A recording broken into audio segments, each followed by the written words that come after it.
Did you ever think you would make it? I feel I'm so close I could taste sweet victory. I know this life meant for me. Yeah, why would you bet on Goliath when we got Bet David? Valuetainment, giving value's contagious. This world of entrepreneurs, we get no value to haters. How they run, homie, look what I become. I'm the one. All right, episode 430. I want to start it off with some devastating news. It's typically not a way I like to start the podcast, but I want you to brace yourself. I'm just going to get right into it instead of like dragging this out. None of the guys are aware I'm going to be doing this right off the bat, but I think it's appropriate for us to talk about this. It's very, very important while we're going through all the different challenges that people are going through in business and in life. Breaking news. Hooters has abruptly shuttered 40 locations. Rob, this is not funny. 40 locations, Rob. It's shut down.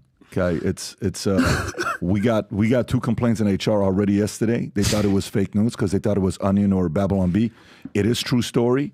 It's Vinny's favorite lunch spot. What are all those girls gonna do? You can no longer see Marianne, but it is what it is. And at the same time, this is another news that really upset Vinny. I don't know why Vinny was excited about this, but Diddy's Instagram posts and videos, they're all been deleted. That's 2 in a row. All of them deleted. What are you going to look at now? What are you going to go through now? So who knows? God. Who knows? Maybe he was, going to Hooters too often and inviting him back to the party, and then he's like, let's delete him because some of the girls were on. I don't even know if there's any correlation. I just thought we started off with that, guys, because on a somber note. I like to go straight to bad news and then let's go through stories. Yes. Having said that, let's talk about some of the events that's going on. So guess what Biden won recently? A coin toss. Pretty impressive, right, to win a coin toss. He wins the coin toss and chooses the right side of the podium, not the left side. Okay, very confusing, but he's going to the right, folks.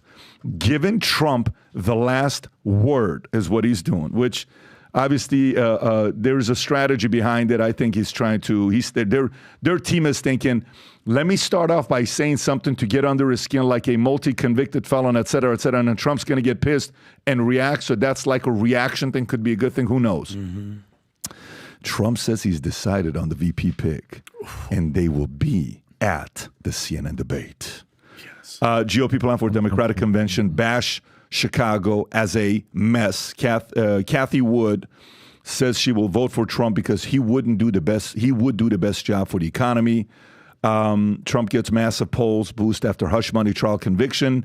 Billionaire Melinda French Gates endorses Biden in her first ever presidential endorsement. Okay, Gen Zs pay more for housing and has more debt than millennials did 10 years ago. They will likely impact the presidential race. Couple business stories to go through. Louisiana, actually, that's not the business story. Which one was a business story that I had here? I'm going to have it here, right? Okay. Target aims to expand its online marketplace with Shopify partnership. I already told you about Hooters. California reveals all job gains in 2023 were fake. Stephen A. Smith is the face of ESPN. How much is that worth? Wall Street Journal story. We'll talk about that. Do Americans drink too much alcohol? Alcohol is driving a debate in Washington. And there's another story here talking about sober curiosity rising, how Americans are redefining socializing in a drinking culture. And then there's another challenge with faith in America. One of the stories, Adam, I can't see the story here that I know you wanted me to go through. Let me see which one that is. There it is. Louisiana kicks off national fight with 10 Commandments mandate. And then Trump claims Christianity is under threat in U.S. and pitched to evangelical voters. New York City should be the next to ban mobile phones. And then this article, I think we may even start off with this article. California will teach kids anything. California will teach kids anything kids can get except how to read. California is willing to teach kids anything except how to read, and it's problematic because it's a probably good idea to teach the kids how to read. Chair of LGBTQ Democratic of Maryland caught soliciting minor. Vinny, is that a video that we have, or there's a video? Yes, but we can't really show any of the text because like we'd get banned of what is that bad of what he says. So it's It's unbelievable what he was saying to this supposed 14-year-old sting operation. Well, kid. it's pretty wild that it's bad to show the public, but it's okay to text a 14-year-old. Of course, so maybe it this is. guy will Yeah. talk about what he's up to. Yeah. And then one last story, which I just was looking at. Judge Judy unloads on Alvin Bragg for trying Trump over nonsense instead of keeping criminals off the street. There you have it. Those are some of the stories that we got here. So let's get right into the. And by the way, Alex Jones, court trustee, plans to shut down his notorious conspiracy outlet InfoWars. That article is written by CNN, which makes a lot of sense. All right, California, we'll come into you first because we love you so much. California will teach kids anything except how to read. This is a Wall Street Journal story to go to. All right, let's find the story here. Here we go. California legislature, under pressure from teachers' unions, recently killed a bill mandating the teaching of phonics. Despite strong support from the PTA and NAACP, research since the 50s support phonics as the best method for teaching children how to read. Instead, California schools have adopted pseudoscientific theories about early literacy, leaving millions of children struggling to read. California imposes expensive top-down mandates in other areas, such as a 746-page sex education framework and a mandated ethnic studies curriculum rooted in 1960s activism. These curriculums aim to liberate students from oppressive forces like capitalism and patriarchy. Again, folks, this is a Wall Street Journal story. The state's new mathematics framework initially included topics like whiteness and social justice, and now promotes discovery learning in an effective teaching method. The attacks, and anyways, I can go on and on. Tom, your reaction to the story here. Well, I know a little bit about this, and this is really infuriating. We saw this coming literally 20 years ago. The BizDoc Babe is a teacher. She started out at LA Unified. She was a 5th grade teacher there, fully credentialed. She was actually a campus representative. And so she would go downtown to LAUSD and the teachers union meetings and keep them moving. PBD was the theme. Keep them moving. It's like, wait a minute, we want to make sure that they're progressing and they're being taught. No, keep them moving. Keep them moving. Don't hold them back. Just keep them moving grade to grade. And there was a focus where teachers would push back at this and say, hey, look, phonics and other tools are critical to help kids, especially kids that don't have enrichment at home or maybe coming from a lower academic home. They need this stuff to get the core. Because if you get teaching and basic math, 2nd, 3rd grade, you are putting them on a path where they can actually be on the learning trajectory that's correct. However, if you drop that down and they're below grade level, like at 3rd or 4th, you're putting a permanent cap on their economic achievement. This is Marxist, of keep us all in a mob in the middle. And by the way, the state PTA, which is Parent Teacher Association, and the NAACP, National Association for the Advancement of Colored People, they were against this, fighting it. So the national organization that's been representing a lot of things, the needs and themes that are to help advance, African Americans. Tom, can I ask you a question? They're against it. I want you to give a devil's advocate argument. Okay, in our house, I play a game with the kids. It's a debate game. Vinny, maybe you've seen it. I love it. Yeah, we did at the hotel. Yeah, so I'll pick a topic to debate. Is it better in life to be married and have families, or is it better in life as a man to be a playboy? And then they pick one of the hands. Whoever gets what's in my hand gets to choose which position they want to debate, okay? In this situation, Tom, what is the benefit of, sell me on the idea of a 746-page sex education framework? Sell it to me the way they would sell it. How do you sell that to kids about 746-page sex education? And then in math, using topics like whiteness and social justice to promote discovery. What is their pitch? Well, I'll break it down for you. I can't even defend the phonics thing, because what they're basically saying is let kids learn naturally, let them learn, through observational things, which is proven is the wrong way to teach reading. So let's set that aside. Let's just go to the 746-page sex manual, and I'll try to sell it to you. Patrick, we live in a diverse world, and this diverse world has a lot of different people in it. And this manual ensures that if your kid is straight, your kid is bi, your kid is gay, that we are giving them what we believe to be a correct and healthy and ratifying framework that validates their sense of self and how they express that safely. We don't want them to get venereal disease. We don't want them to get sick. We want them to have safe sex. And so they're going to do it anyway, Pat. They're going to do it anyway. This manual ensures that every child, regardless of what path they choose, and by the way, parents can oppress, so you need to understand, we see them more during the day than you do. And so the 8 hours a day, we see it. You see them 3-4 hours a day and you're distracted.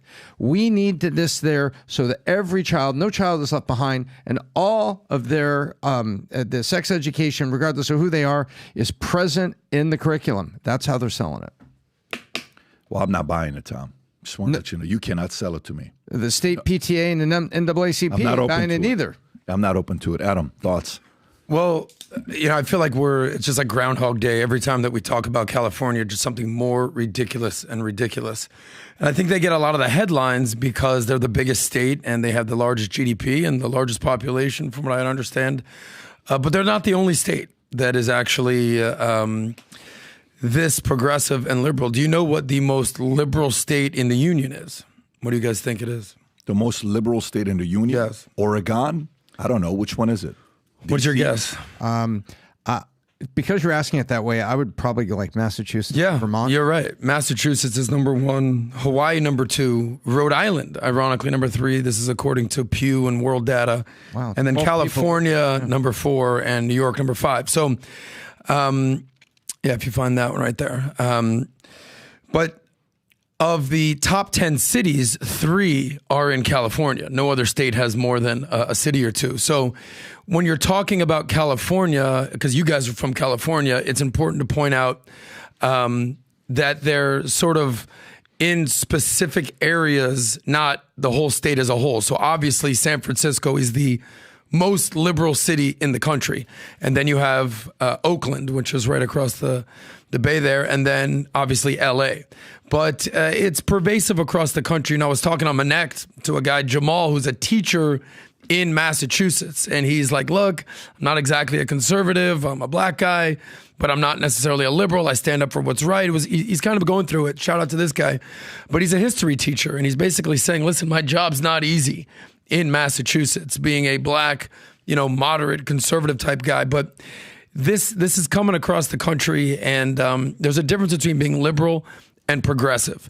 I think a classic liberal is sort of in no man's land at this point, and this progressive left, wokeism, AOC, Bernie Sanders left, Maxine Waters is overtaking the Democratic Party, and we'll see if Joe Biden, if he can actually pull back from that, or if he's just going to succumb to their ideology. Humberto texted me right now. He's going crazy in the back. He said, this is textbook Marxism created by a Brazilian communist degenerate called Paulo Freire. And he said, in Pedagogy of the Oppressed, he expresses the maturing Marxist influence analyst of the political nature of education that clearly places literacy and critical education within the context of the struggle of the oppressed to go beyond capitalist modernization and toward a revolutionary disinformation. It's making its way into American educational system. Teaching kids how to read or do math is the last priority. And he said, this is from this guy, he said, his traditional pedagogy, the banking model of education, because it treats the student as an empty vessel to be filled with knowledge like a piggy bank. And he argues that pedagogy should be instead treat the learner as a co-creator of knowledge. It's Marxism, what they're doing. How are you going to teach them about sex and all that stuff and not about reading? This is just California's just killing it. The purpose of the sex manual is to on the Marxist side is to undermine the family. Mm-hmm. So the family is undermined, because what happens if you have strong families with people that are educated and good in math? Self-sufficiency, think for themselves, challenge the ideas of the government. All of those, the Marxist theories and the Marxist structure wants to undermine, every one of them. Well, And it's working, though. I mean, a dumb populace I that will can be guided is the thing. I will tell you this. This kind of, to me, goes off to the Louisiana kickoff national fight with 10 Commandments mandate, right? Okay. So Louisiana new law mandates 10 Commandments in public classrooms has sparked national controversy and legal challenges. The ACLU and other groups argue it violates the First Amendment, and Rachel Laser of Americans United for Separation of Church and State is stating it forces public school children of all religions to read and venerate of states' preferred brand of Christianity. What do you prefer? Which religion? You want to put LGBTQ in there? Because that's also your religion. Governor Jeff Landry's supporters, like Matt Krause of First Liberty Institute, defends the law, claiming it aligns with the original intent of our founding fathers, and noting historical precedent. Krause asserted it'd be hard to argue that the 10 Commandments aren't a historical traditional part of the American educational system. The controversy may influence national political races, with former President Trump supporting the law, calling it the first major step in the revival of religion. By the way, to me, can you pull up the 10 Commandments? Rob, just pull up the 10 Commandments and see what part of the 10 Commandments is bad. Forget about the religion. Let's just say which part of these 10 Commandments are bad to teach our kids. Can you zoom in, Rob?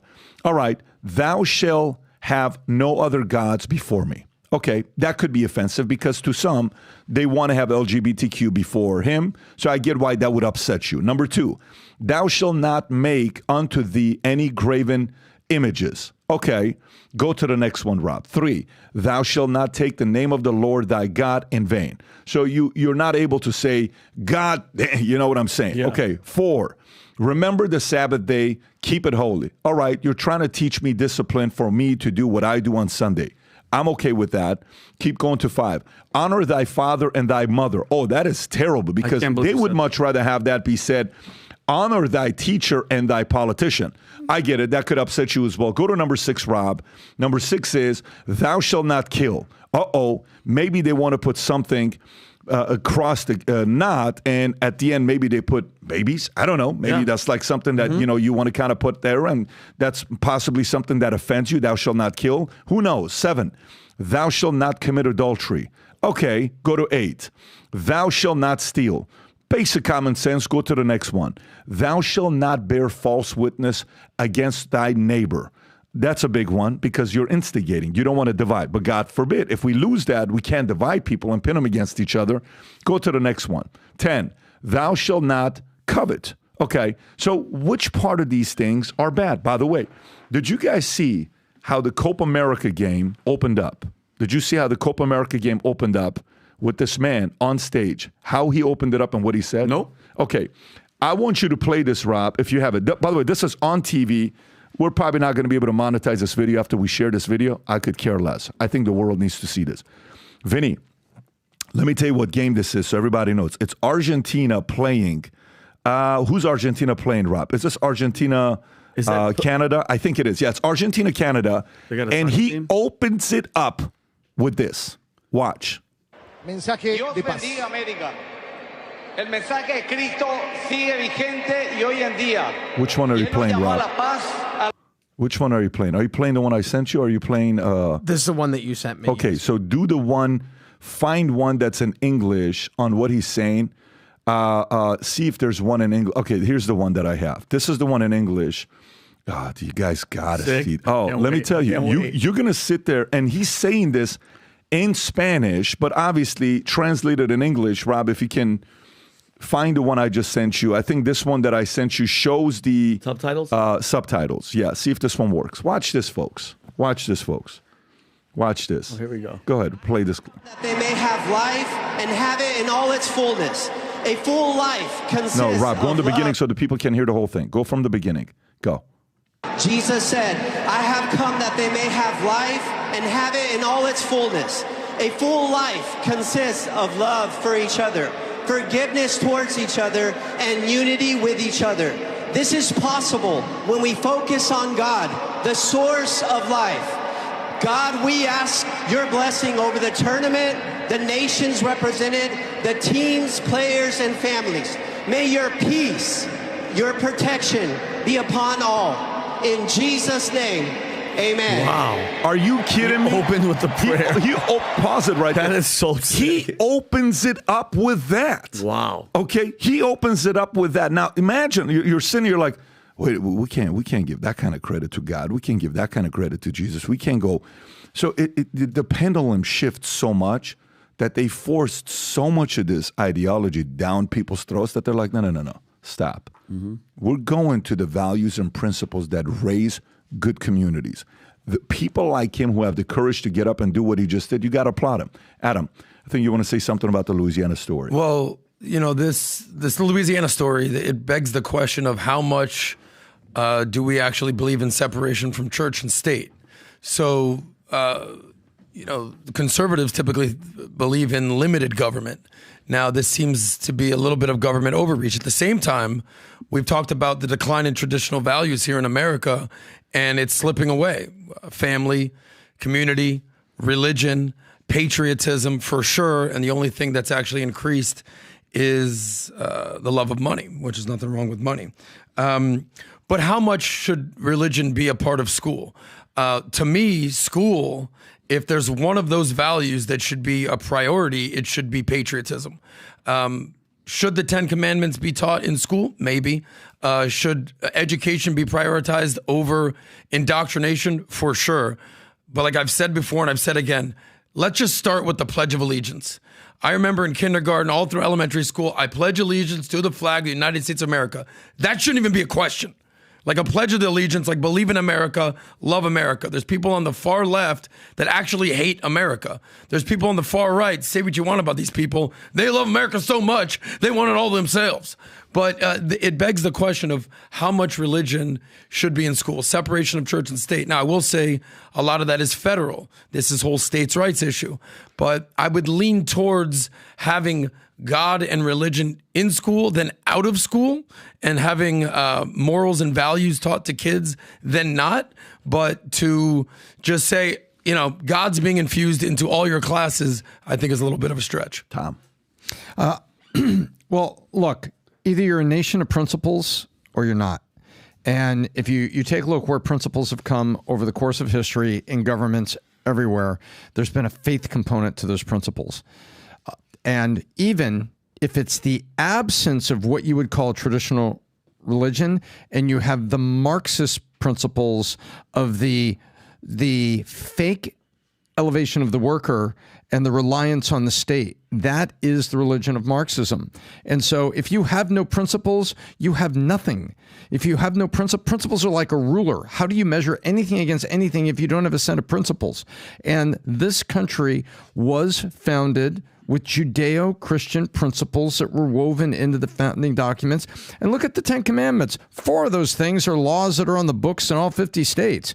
Don't kill, don't steal, don't lie. That's called perjury, right? So you've got a set of principles that are there. And I think what Louisiana is trying to say is, look, these are the principles we started with, and we're bringing them back because we think people need these principles so that we can be a well-governed, well-behaved, and, dare I say, enabling society, meaning enabling the freedom to try, the freedom to fail, the freedom of speech, and everything that goes with it. I think Louisiana's taken a strong step here, and the detractors are going to say, oh, it's religious, but they're missing the point that it's principles, and they're trying to sell you a set of their principles. Vinny. I mean, very, very, very well put, Tom. But it's like we talk about case studies all the time, right? And Adam, you just nailed it. They took out Pledge of Allegiance is gone. They've taken out the 10 Commandments, all that stuff. If we go case studies, everything's been falling apart. Everything, nobody cares about the country anymore. Waving a white flag, you have people punching and hitting autistic kids that are just carrying a flag. God has been completely taken out, and that's the case study. Everything is going down the toilet, and it's like, what else do you need for proof? Okay, I do remember the Pledge of Allegiance. I was happy as a kid saying it. And by the way, 10 Commandments, people are making like they made you go down and bow down to the Bible. No, these are just core principles that I think people need to go back to, because America is declining, and I think those are 2 of the main reasons that it's going down. Yeah, so to me, here's what it comes down to, okay? In here, between everybody in this building, okay, take me out. I'm not in it. If you had to have your kids go hang out with somebody for the weekend, with them and their kids, who would you feel safe your kids hanging out with? In the office? You have all these options. Okay. Who would you feel safe your kids hanging out with? They're going to go to to watch a Formula One race in Austria or Monaco. Who would you feel comfortable? They're going to go to a game tonight. They're going to go to Palm Beach to go to Breakers, to go swim for the afternoon tomorrow. Who would you feel safe your kids hanging out with and you're not there? Generically, I would probably the majority of the people in this building I trust. Okay, I'm with you. And I'm being dead serious. And I'm with you. Yeah. I'm with you. But I would probably trust my kids to be with Tom and I'm not around. Okay? Yeah. If my kids are around you, I'm not worried about if my kids are around you, right? You have to pick and choose who, and then you can go, who would you be comfortable your girl being around? Yeah. Who would you be comfortable your money being around? For example, the other day, I'm doing a podcast, guys. This is kind of weird. I shoot a video and I leave for 12 hours and I'm 8 hours. I'm somewhere else. I left out of $5,000 of cash sitting right here. Okay, right here. I left $5,000 of $100 bills right here. I come back. There's been 20 people in and out of this office. And Vin is like, hey, Pat, you know you left $5,000 of cash over there? I'm like, oh, shit. Okay, great. Put it in my pocket. Don't even count and I move on, right? Yeah. Why? Because we have people that we 100% we trust, right? Yeah. And you can go on and say, who do you trust your nephew around in your family, if you think about it? Now, you know, it typically will come down to a couple things with me. This is what it's going to come down to. The people I trust my kids around are people that live by certain values and principles that are seen and very clear, that you've seen a trend for many, many years, or because they fear something or someone or a spirit. And what do I mean by that? I trust people that fear the Lord. I just do, okay? I trust people that fear karma, okay? I just do. If a person has such a high level of fear about karma, they're typically not going to do anything dumb. If you have fear of God, you're typically going to sit there and be like, well, I gotta kind of be careful about some of the stuff that I'm doing because God forbid if I lose his favor, right? But if you don't, you're like, the hell with that. I don't care about God. He can't do nothing to me. He forgives me every single time anyways because of grace and all this other stuff. And I can keep doing it over and over and over again. He's going to keep forgiving me. That's the relationship I have. Great. So what is the benefit of me? If you go at the end of the day and we talk about all these things with church and state and all these things that we talk about, it comes down to what produces results. We have London Roberts here the other day. And, you know, she is Hunter Biden's baby mama, I think number 4, Navy, beautiful kid, right? We had a great conversation with London, and it wasn't what you would have expected. While we're going through it, you know, everybody's like, Hunter Biden's the crackhead. Hunter Biden slept with his, you know, oldest brother's widow wife, and what kind of a piece of shit, Hunter Biden. And we keep trashing Hunter Biden, right? We keep trashing Hunter Biden. And then suddenly she says, well, you know, I just, you know, the one thing that made me very uncomfortable is the picture of Joe standing right next to bedside. I'm like, which picture are you talking about? Rob, can you pull up that picture? Oh. It says, Tom, you ever seen this picture? You told me about it. Yeah. I've not seen the photo. So, Tom, you've seen most things. You're a well-read guy, and you've never seen this picture. You're about to see it. Rob, you can click on it. It's right there, second one. This is Senator Joe Biden. His wife and daughter are killed on December 18th. 2.5 weeks later, he's being sworn at the hospital bedside with the kids laying there. He's been sworn in to be a senator, okay? It couldn't have waited a month or 2 more months after the mourning of your wife and your daughter. Now, this isn't like it's war and we need somebody right now to be the president. We need you to swear, you know, we need you to do that and go through. This isn't that type of a situation. No, LBJ in the airplane. We had to swear in the president. We had to swear in a president. You can take your time. No. Let's get this done. And let's bedside hospital your wife. And by the way, can you go to the day he got sworn in as a senator versus the day his kids died? If you just go to those 2 things, his wife and his daughter died. And so Tom, that's Hunter and Bo. Bo are in the bed with broken, like one of them has a broken leg. Yes. If you go to the date, Rob, and you just type in the accident is December 1872, okay? And so that's the date. So just keep that date in mind, December 18, 1972. And then go to, Rob, the date of being sworn in as a senator. But what date can you find? Because I think it's January 8th, if I'm not mistaken. So December 18, 1972, and then 2 weeks later, he gets sworn in as a senator. I don't know. One could say, or even worse. So January 5th. So that's exactly 2 weeks later, 2 weeks and 2 days later, 3 days later.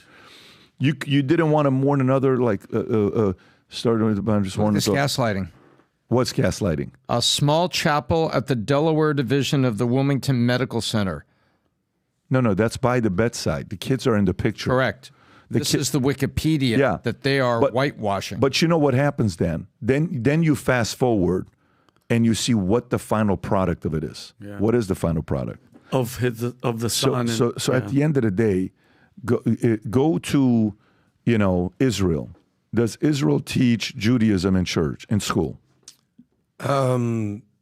Slightly, yes. It's not mandated, but there is a large percentage of it. There is separation of church and state, and there is a large contingency. Like in Jerusalem, it's highly religious. In Tel Aviv, it's right. Tel Aviv is like L.A., San Francisco. Tel Aviv is like Miami and New York in the Middle East. Right. Makes sense. But still, at the same time, they're still selling certain set of values and principles. Yeah. The way you judge a family, the way you judge a country, the way you judge a company, the way you judge anything is by the products they produce. If they're producing good products, don't talk about faith. If they're producing bad products, and we're seeing what's going on in society today. You ever see those videos that show you kids in high school in the 80s? Yeah. And the kids in high school today? You're like, what the hell happened in 40-something years? So it's simply on what produces products and what doesn't produce good products. Well, that's how you got to judge it. Can I add one thing? Of course. You're talking about products. We started off with the guy at was it Copa America? What was the? Yeah, can you just play this clip? Let me just play it. Rob, go back a little bit and just play this clip, and then we'll go to the Copa America. This is high school. I can't play. Just so you know, I can't play it with music. Oh, because shoot. it has music, but it is good play video. This clip. Yeah. So watch it. Watch this. This is 80s, right? Wow, dude, that's me. That's my. This is our years, huh? High school in the 90s. Yep.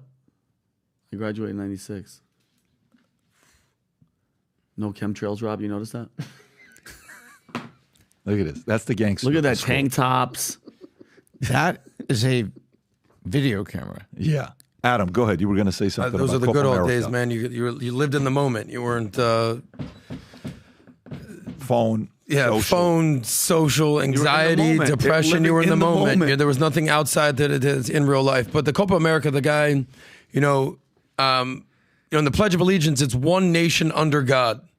And God, whether you're Jewish, whether you're Christian, Catholic, whether you're Muslim, you believe in a higher power, monotheism. I think where you get into maybe people being offended is if you say Muhammad, or if you say Jesus, or if you say Moses, and then you sort of cling to that who your prophet is. I think if you say God, I don't think too many people should be offended unless you're an atheist. But you talk about having accountability. But if you look at which countries and which products, which countries have the highest percentage of Christians? I'll just read stats for you. You let me know the product. You let me know what they stand for. So the Vatican is obviously 100% Catholic Christian. We know that. But the most Christian countries in the world, Romania, which we were for the Tate interview, 98% Christian. Armenia, 97% Christian. Haiti, that's a country that it's in a major state of flux right now, 96%. If you go to, obviously there's only one Jewish country in the world, Israel, but if you go to the highest percentage of Muslim countries, you be the judge of how these countries are doing.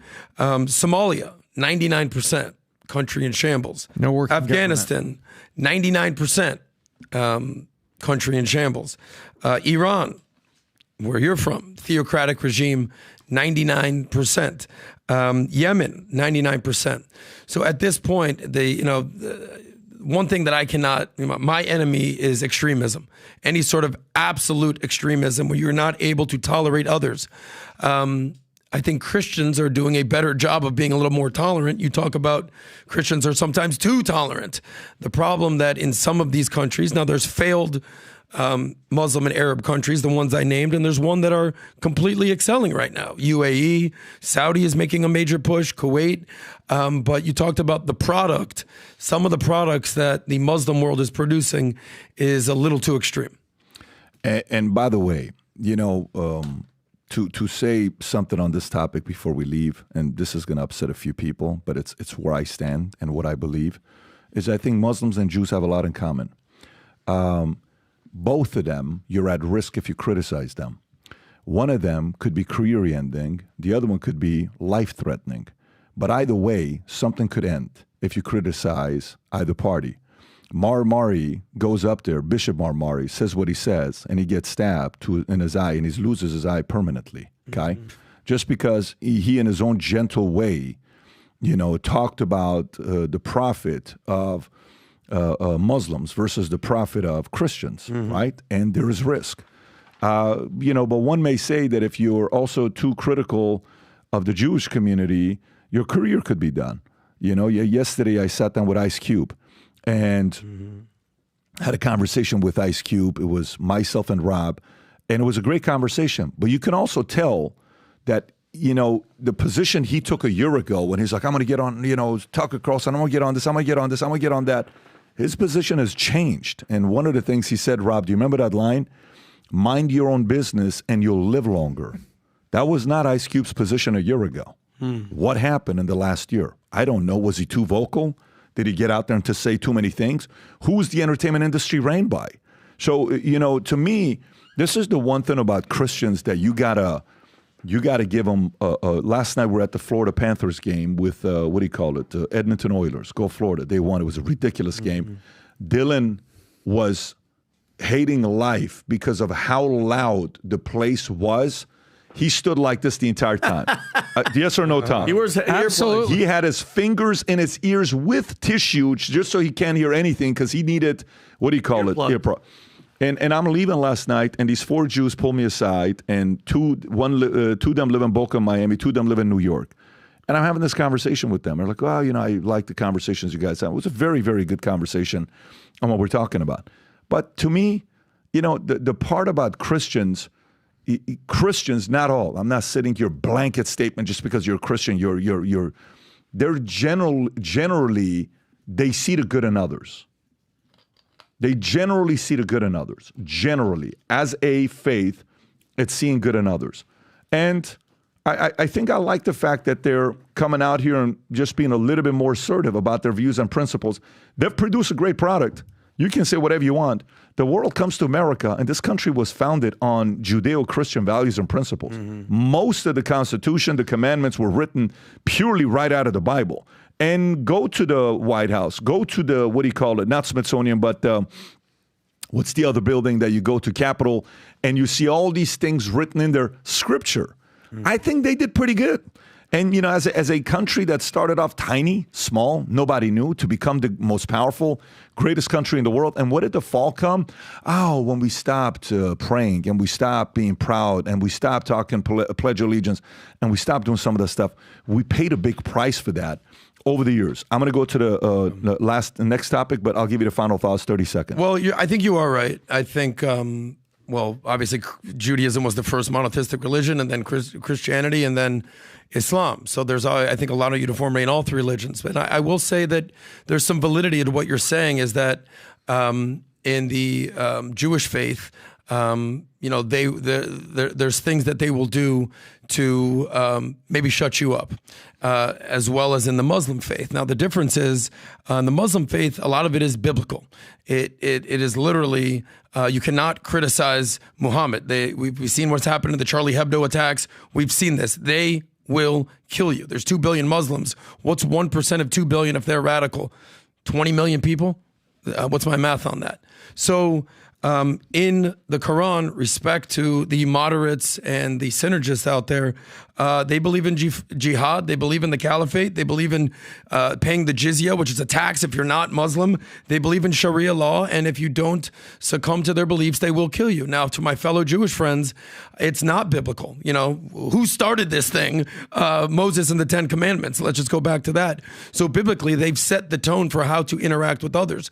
Honor the mother and father, take the Lord Lord in vain. Do not steal, do not covet, everything with that. But I think a lot of things have changed in Judaism since the Holocaust. A lot of it is socioeconomic. The number one phrase in Judaism is never again. So there's a lot of paranoid, sensitive Jews out there when they see these protests and when they see this stuff, they're automatically quick to say anti-Semitism. And my fear to my fellow Jewish friends is a lot of it can be the little boy that cried wolf. And you have to be careful with allegations. Now, I'd rather be silenced than killed, but I think either one is problematic. Yeah, and I'm for neither. I'm for neither. I'm for neither one of those. I want to be able to pose my argument in a respectful way, and you can disagree with it, tear it apart, do your thing, but I'm not for my certain people's lives being at risk, and I'm not for certain people's career being at risk if they agree or disagree with you. So that's stuff. And by the way, keep this in mind. This is not a blanket statement to everybody. It's a very important disclaimer to always put out there. There is no such thing as a blanket statement to everybody across the board. This is a generalization, but it's what you see happening in on those two sides. Anyways, gang, this is why I love America. I'm America first. My team, my jersey is America. That's what I wear. Yesterday when I went to the game, Florida Panthers against the Edmonton Oilers, you know what hat I was wearing? I was wearing a Vitamin hat. You know how many Vitaminers I saw yesterday? I couldn't even tell you. Left and right, we were having conversations with everybody because I'm convinced future looks bright. And 4th of July is around the corner.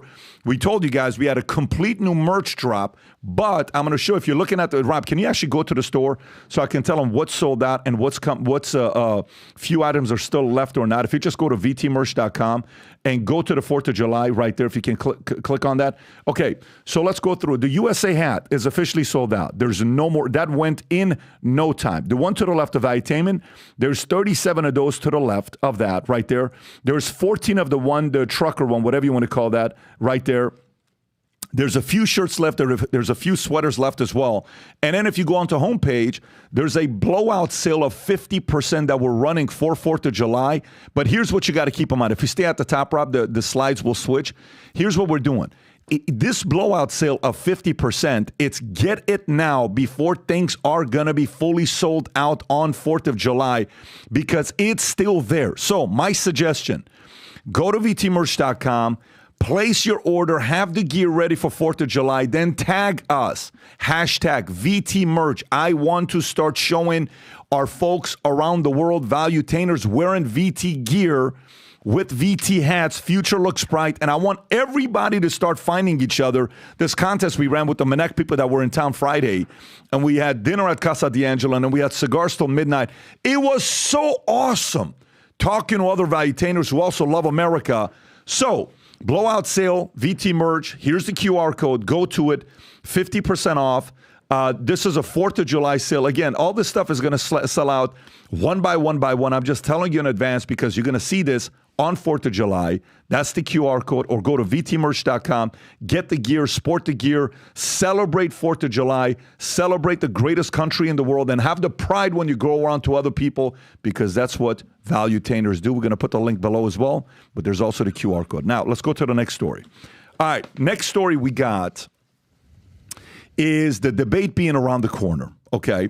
And President Biden wins the debate coin toss, chooses right side of the podium, giving Trump the last word is what he's given. Why he did that? Who knows? There could be many reasons. Maybe it's because he wants to rattle Trump to get him upset. So he starts off with the first comment, then Trump gets upset, and the more upset Trump gets, the better of a look it is for him. But President Joe Biden won the CNN pre-debate coin toss on Thursday. I don't even know how they do that, by the way. Giving his camp the choice between selecting his podium position and choosing the order for closing statements in next week's debate, with Biden's opening statement to reserve the stage right side of the podium. Former President Trump selected to speak last, giving him the final word at the event. The coin toss, in which Biden had selected tails, went to the incumbent during the June 27 debate. And the debate has been conducted in strict adherence to several controversial rules predetermined by CNN, agreed to by both candidates. Rob, if you can play that clip of somebody from the Trump camp going on CNN, and she said something about Jake Tapper. Boom. They already showed what they may be doing when they mute them, but let me read some of these guidelines. This is what they both agreed to. Only 2 commercial breaks during the 90-minute debate. Campaign staff will not be able to interact with their candidate during the break. No opening statements, 2-minute answer shot clock, 1 minute for rebuttals. Mics will be muted just like they were muted in the scene you're about to see when it is not a candidate's turn to speak. Go ahead and play this clip, Rob. Well, first of all, it takes someone 5 minutes to Google Jake Tapper, Donald Trump, to see that Jake Tapper has consistently stop this interview if you're going to keep attacking my colleagues. Ma'am, I'm going to stop this interview if you continue to attack my colleagues. I would like to talk about Joe Biden and Donald Trump, who you work for. Yes. If you are here to speak on his behalf, I am willing to have this conversation. I am stating facts that your colleagues have stated in the past. Okay. Now, I'm sorry, guys. We're going to come back out to the panel. Caroline, thank you very much for your time. You are welcome to come back.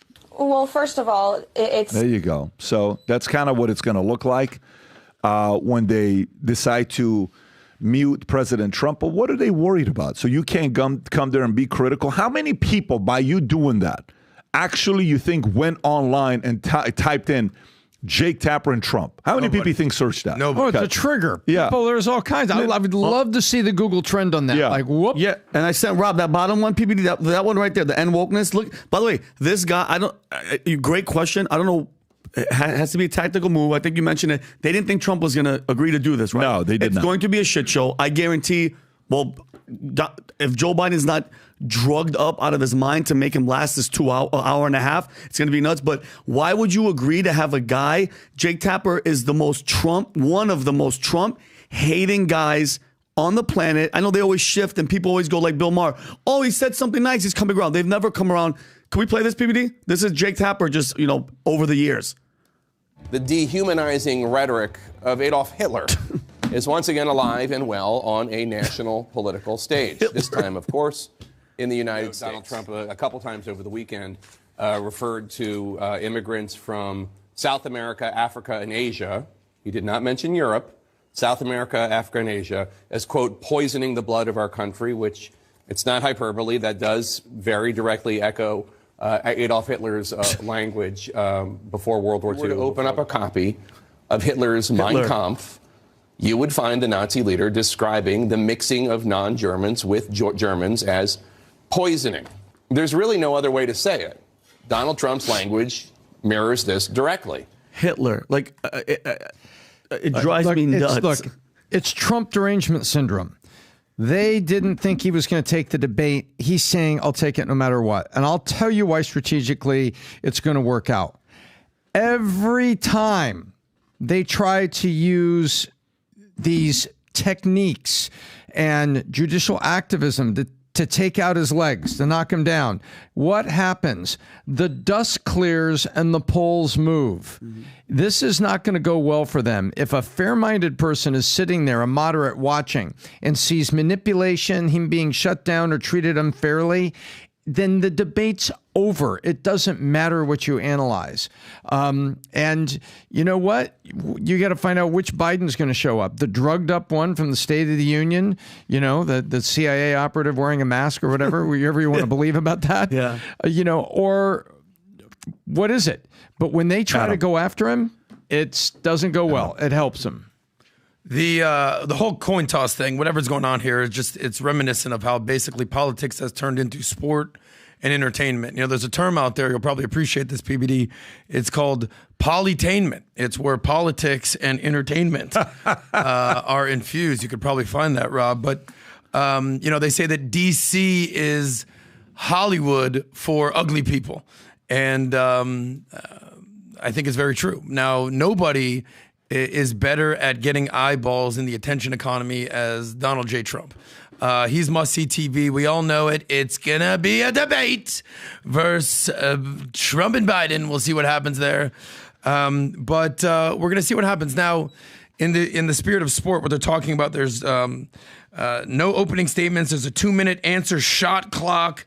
Mics will be muted. There's a coin toss. I mean, this is sport at this point. For me, the debate is who has the most to gain and who has the most to lose. because we can talk about all, the Tappers, the this, the that. Trump agreed to do it on CNN. Now, is Jake Tapper known to be fair to Trump? Not as much as certain journalists, and more than others. Actually, he's one of the more trusted journalists on CNN. Insert joke that doesn't right there. Say much, but there's a bar by my ankles. Well, I mean, it just shows how polarized you are right there. You say someone on CNN, you get triggered. You say someone, a Hannity or a Laura Ingraham to a liberal, they get triggered. But they got to do it somewhere. And I would love to see a time and place where a liberal or a Fox and a conservative, they could all do it together to keep it fair. Even Chris Wallace, who was a Fox guy, now a CNN guy, he was very unfair to Trump. But who has the most to gain, most to lose? I would argue that if Biden just looks alive, then he'll do well. Now, Trump, showman, known for his rhetoric, known for being a storyteller, also known for being an exaggerator. The thing that he would have to do in order to come out winning is don't have self-enforced errors. Don't do anything stupid. Don't fall into Biden's game when he calls him a criminal. Stay cool under pressure. What's a criminal? What's a criminal? Criminal is just sort of a criminal when That's you have technical? Chemical combined on chemical. But Adam, you said criminal on chemical. If he comes out and he just if he just looks normal, I think that's setting the bar low, like we said last time with the State of the Union. This is a whole different ball game because Trump is going to be there. This is the State of the Union was, teleprompters, reading, the drugs kind of started to wear off at the end. But I mean, this is a different ball game. The fact that Trump is going to be there because everything that he's going to say is going to rebuke. And you guys know what's going to happen, right? What are the three things that he's going to talk about? Convicted felon, right? January 6th insurrection. What else? Rapist. COVID, blah, blah, blah, blah. Roe v. Wade. Trump is going to have I will tell you. I will tell you this. Roe v. Wade. Jan 6. If I had to choose, like if you had to choose who you like at CNN, who would you choose? Absolutely nobody.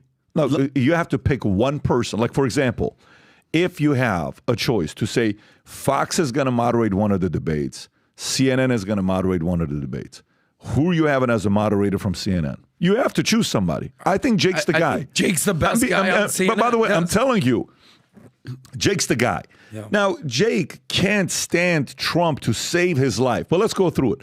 Better than Acosta. Oh, what the worst. The worst. And Dana Bash, is Dana's going to be the other one with Jake? Bash, yeah. I see that. And Dana can't stand Trump.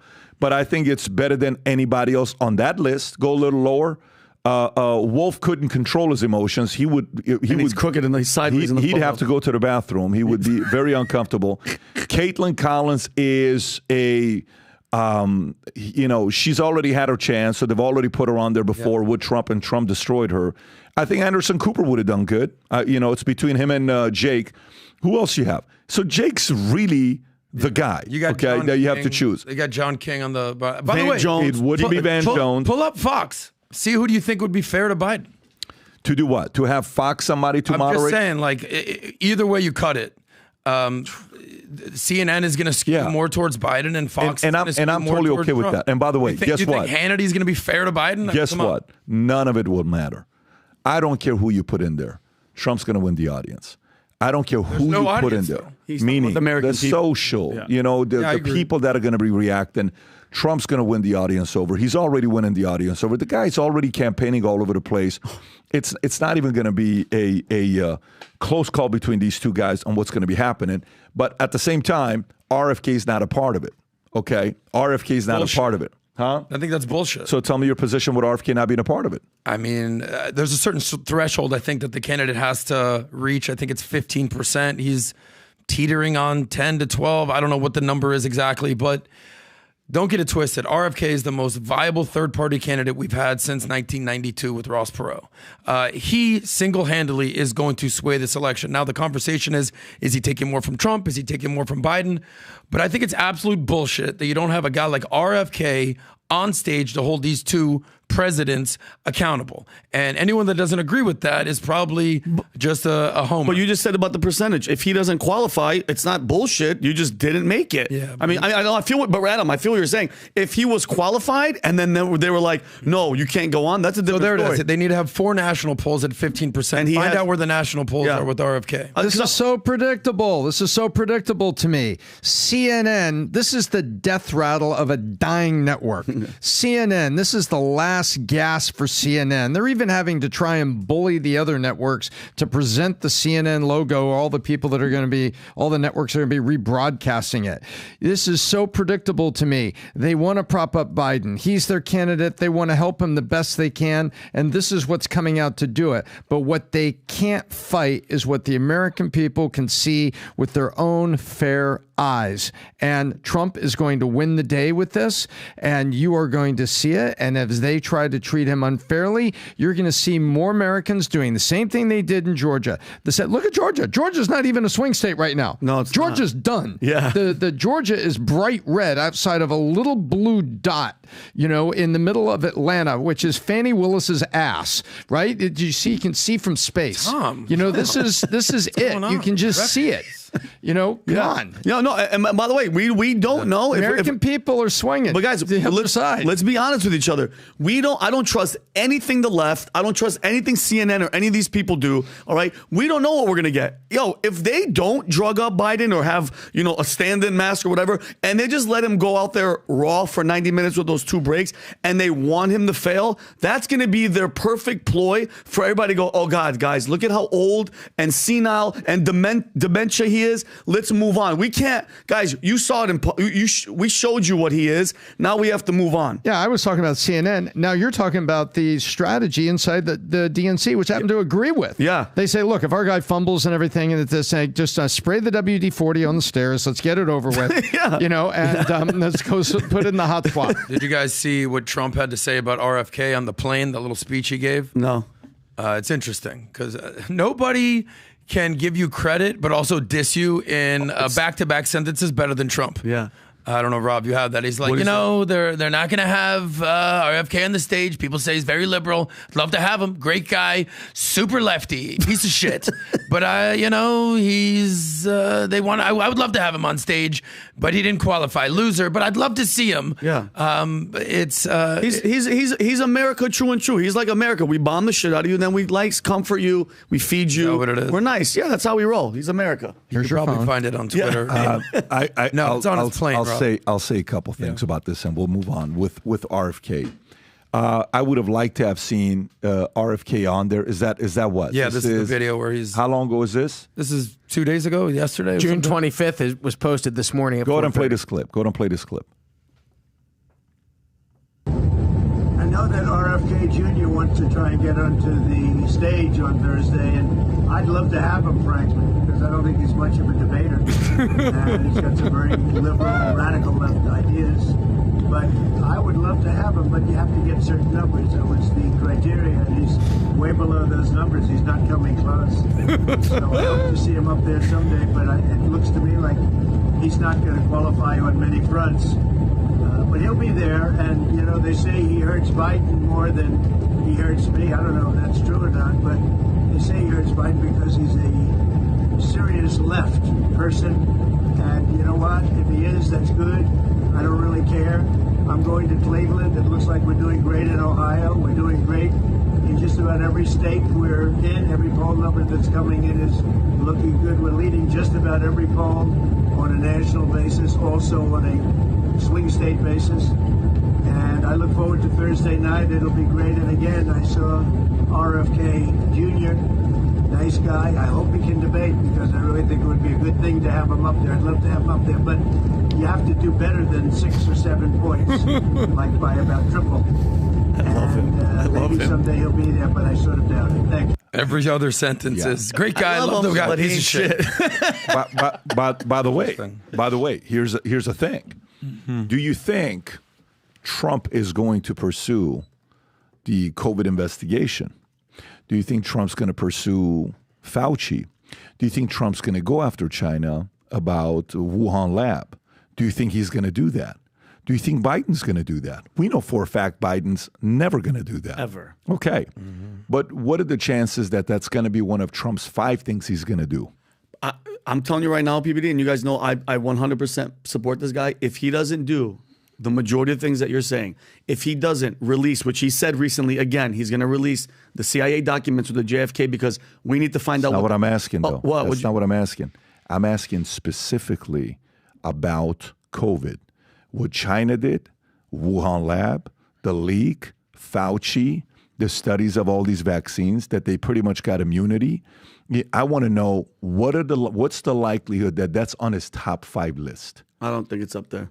Okay, Tom. I think it's on the top 5 list. Now, he's going to have to get a lot of backlash on Operation Warp Speed, which happened while he was still president. That's right. So there's a little bit of balance. He's going to have to walk a tightrope on COVID, but I think COVID will be on the list. I don't think it's a top 5 list. I'm with Pat. I don't think it's a top 5 list, Tom. No.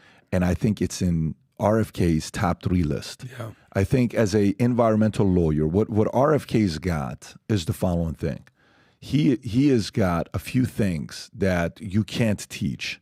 It's called your uncle was assassinated and your father was assassinated. And the day after your father was assassinated, you became an addict for 14 years. And then you cleaned up and you became the top environmental lawyer in America. You fought. And then you're the only person from the left that called out Fauci, from the left that called out Biden, from the left that his own political party ousted him. He became an independent, and he's in the middle, and he doesn't necessarily have bad things to say about Trump, doesn't have bad things to say about, Biden. He's a guy that is a very, very important piece of the puzzle.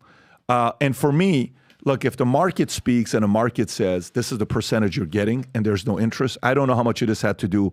Like what data I would really want to know, Tom, if this was my world and I'm in the political space and I do this for a living 24/7 and we do consulting for politicians, I would pull up the data and see what happened with support on the back end and his name being searched on Google the day after he announced the VP candidate, the VP nominee for him.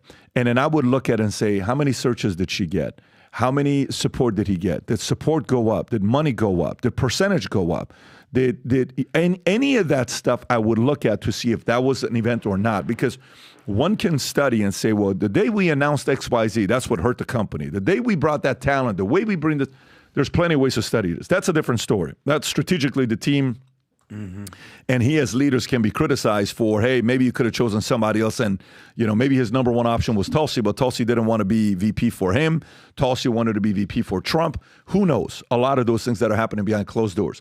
But no one can dispute the fact that this guy is a guy that you're going to want on your team if you're planning on going after China, NIH, CDC, Fauci. There is not a single person I would trust more than him to go after. Do you know why?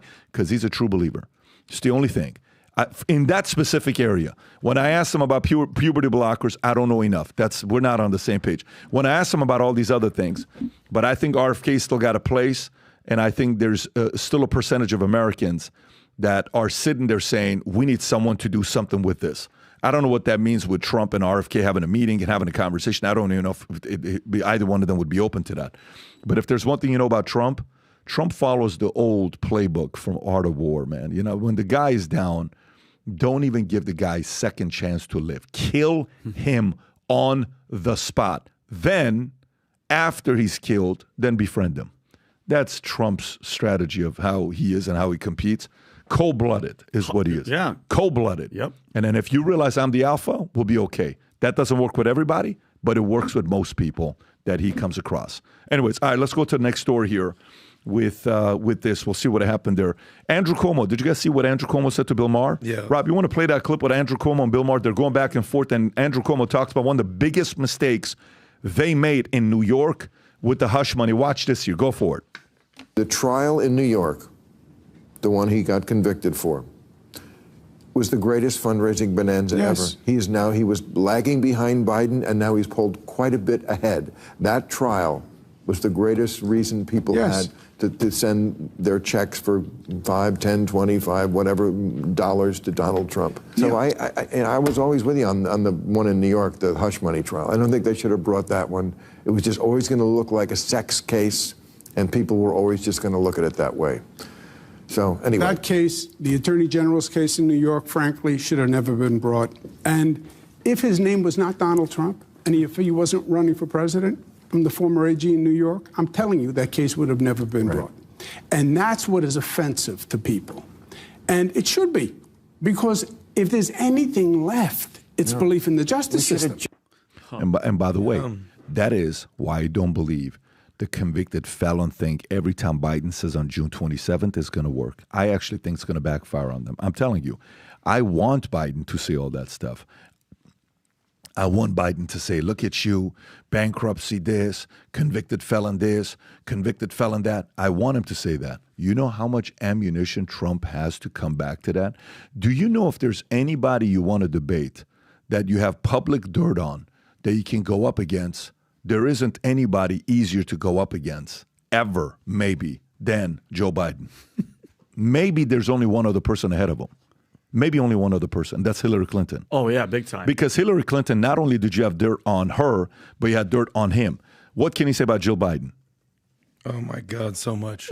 Joe? What? Well, about Joe Biden? Jill. Oh, Jill Biden. She's not a real doctor. Not much. But you don't have. Yeah. Because Hillary, you could go Bill. Big time. With Joe, its own. So I would put the GOAT of easy to debate as Hillary Clinton. Big time. Yeah. But I would put Joe Biden right behind Hillary Clinton. I think he's got so much dirt to go up against. Biden is going to bring up the criminal side of things, and then Trump is going to be like, "Well, look at your son Hunter." I'm looking forward. Crackhead. That's going to happen. Yeah. Biden right now is taking a week off to prepare for the debate. It's almost like he's Rocky training in the snow to fight Ivan Drago, just doing like the workouts, getting it in, running, falling off bikes, doing what he do best. But Biden is taking an entire week to prepare for Trump. How much do you think Trump is preparing for Biden? On this episode, it's who has more credibility in this specific instance than Andrew Cuomo, the former governor and former attorney general of New York, basically saying, yeah, I think it's BS that they brought this case against Trump. What's interesting here, if you have in 2020 potential leading candidate to run for president in 2024, Cuomo, we know what happened with him, sort of defending Trump. And then you have Adam Kinzinger, Republican, part of the Never Trump camp, slamming Trump every case he gets. It's sort of indicative of where politics is these days. You have a Republican slamming Trump, a rhino, Republican in name only, and a former Democratic governor who was ousted by the left party that's sort of defending Trump. Politics is a weird game at this point. Tom. Yeah, I have a lot of respect for Andrew Cuomo in that interview. A lot of respect. He pointed out that he was a former AG. So he wasn't just speculating. This man had sat in the chair. He was the AG. And he said, look, if his name wasn't Donald Trump and he wasn't running for office, and therefore this was an opposition tactic, this case wouldn't have been brought and never should have been brought. And I got a lot of respect for him for just laying it very clear on the line. Even though it was Bill Maher that spoke up and said, hey, we've talked or we've communicated in some form. We both felt this way. It was a fundraising bonanza. You notice Cuomo didn't talk about that. Cuomo went straight to, man, I was AG. This shouldn't have been brought. Yeah, and by the way, that is why the left destroyed him, because he would have been the 2020 presidential nominee ahead of Biden. But there's no way that we're going to let this guy go. He would have had legs to be potentially the president of the United States of America. Mm-hmm. This guy could have been the president. But Schumer, Pelosi, Biden, Hillary hated this guy because he couldn't be controlled. Now, don't get me wrong. I'm not sitting here telling you he's this libertarian, center-right, conservative. He's not. He is still part of the Democratic Party himself, and he still is his father's son, Mario Cuomo legacy, but it's not the Democratic left that we have today. It's more of the John F. Kennedy, family back in the days, his father. That's a very different kind of political party than what we have today on the left. He would never be my candidate, but I can objectively say that the Democrat machine screwed him in his career. Yeah, I don't disagree, Tom. I don't want to upset you. I don't disagree with that because I know sometimes you're temper. But let me read this next story. So, California reveals all job gains in 2023 were fake. There's no way California would ever fake numbers like that. Of course, not Gavin. Now, this is a Zero Hedge story, and Zero Hedge does a good job when they write these stories. So let's see what California had to do and say. A report from California Legislative Analyst Office, LAO, disclosed that all reported jobs gains in California for 2023 were inaccurate, revealing a job loss of 32,000 from September to December, contrary to prior reports showing a solid increase of 117,000 jobs. The LAO confirmed that based on the most recent release of the early benchmarks, payroll jobs declined by 32,000. That's the difference of 150,000 jobs. If you do the math, the LAO report, newest early jobs revision shows no new net job growth during 2023, indicated that with the fourth quarter revision, calendar year 2023 saw essentially no net job growth. This significant revision contrasts sharply with the preliminary monthly report, which had shown substantially job growth. The Bureau of Labor Statistics revised state employment figures annually through benchmark revisions, while quarterly revisions by Federal Reserve Bank of Philadelphia offer more frequent updates. Tom. Okay, ladies and gentlemen, whenever you see the initial headline on jobs reports, just wait 3 weeks for the revision. Did you see how many times the word revision was used in what Pat just read? And that's not people accusing them. This is BLS, your Bureau of Labor Statistics. It comes out about 4 weeks after the jobs report. We have a revision on that number. We have a revision on that number. It's politicized. They put out, because they're influenced by the current presidential administration, to put out a certain job number. Then everybody touts it, everybody tweets about it, and they think that the voters go to sleep and they go on to other things. Well, guess what? Then they come out 4 weeks later and they go, here's a revision.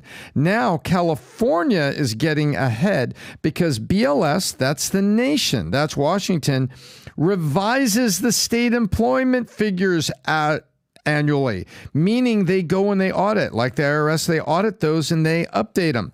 And the California LAO, Legislative Analyst Office, is hated by the governor's office in California. It's hated because they tend to be more nonpartisan. And so they went out and issued their revision before they could be corrected by the federal government.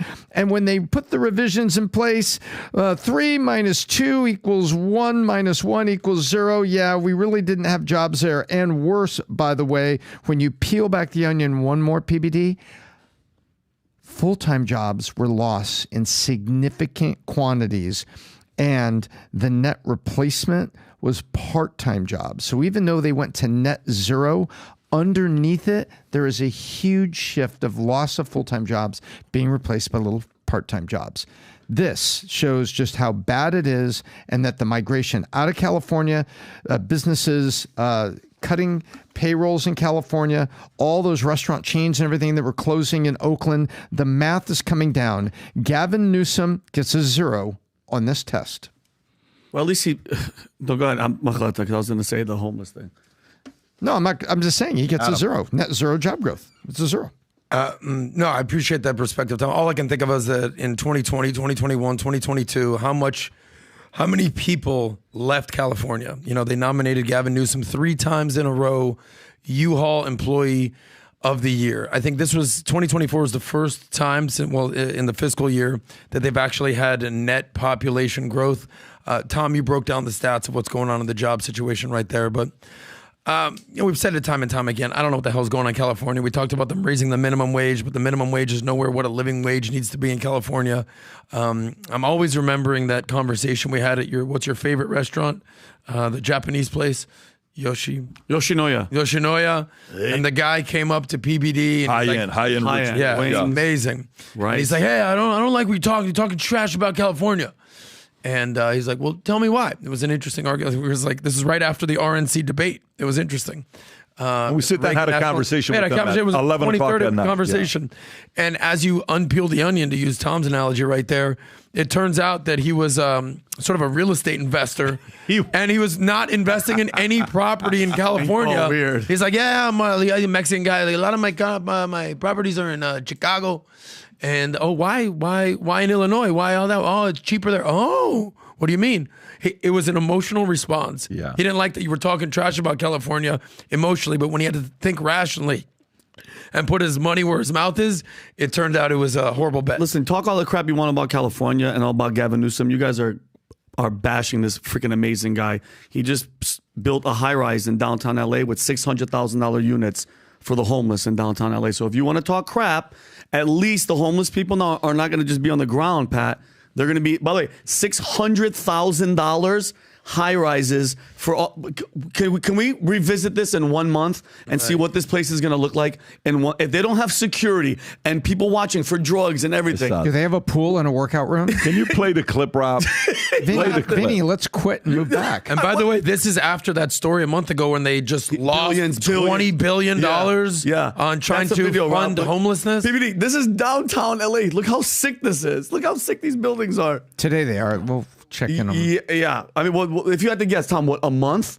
A month it's going to be bad? Give it 6 months. Okay, we'll give it 6 months, and I'll remember to come back to talk about it because it's going to be wild. But look how sick these apartments are. They're all studio apartments, by the way. I mean, so this is what, Rob, can you hit the audio so we can hear it? Go for it. Help LA's unhoused population. It's taken 3 Unhoused. years. The Weingart Tower is finished. The first residents could move in a matter of weeks. Fox 11's Susan Hirasuna joining us live from the 19th floor to give us a tour. Susan.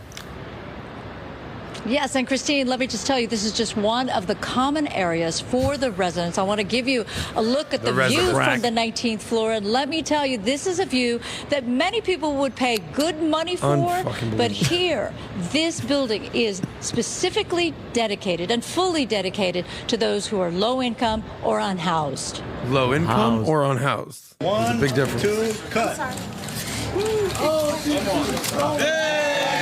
Big name politicos posed for the ribbon cutting to celebrate the completion of Weingart Tower 1. 3 years of construction, and now the 19th floor high-rise is oh so close to welcoming the first of 278 tenants. I know voters say, I voted for Proposition H. By the way, this is the same lady that wanted $50 an hour minimum wage. Well, now you can see what HHH has done.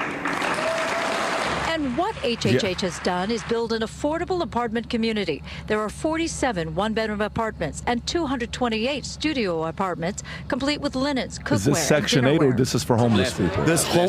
Shannon Gresham and Amaya Baca are already greenlit to move into one of the studio apartments. It's high-rise for homeless shelter in downtown LA. I didn't really think it was no other life than this right here. And there's some of them for extremely low, like under the poverty line for income. Cooking and doing decorating everything in there. You know, it's my own little house. To qualify, prospective tenants will apply, agree to participate in programs determined by a case manager, and pay roughly 30% of their income. Okay, can you pause it, Rob? So here's a question that you think about. Who do you think is watching this saying, hey, babe, let's move to California? And who do you think is watching this saying, hey, babe, let's get the hell out of California? Honestly, actually think about it. Okay. Because when you say, an ad, you do a marketing ad, and you say, if you come to our company, we give you salary, we give you leads, we give you this, you don't have to do anything and you can work from home. Who wants that job? Okay. Then you say, if you come here, we're only commission. You got to find your own clients. Who comes to that job? Very simple. The person that goes to one is not the hustler. The person that goes to the other one, that is like, I don't care. You pay me higher commission. I'm going to go and find it anyways.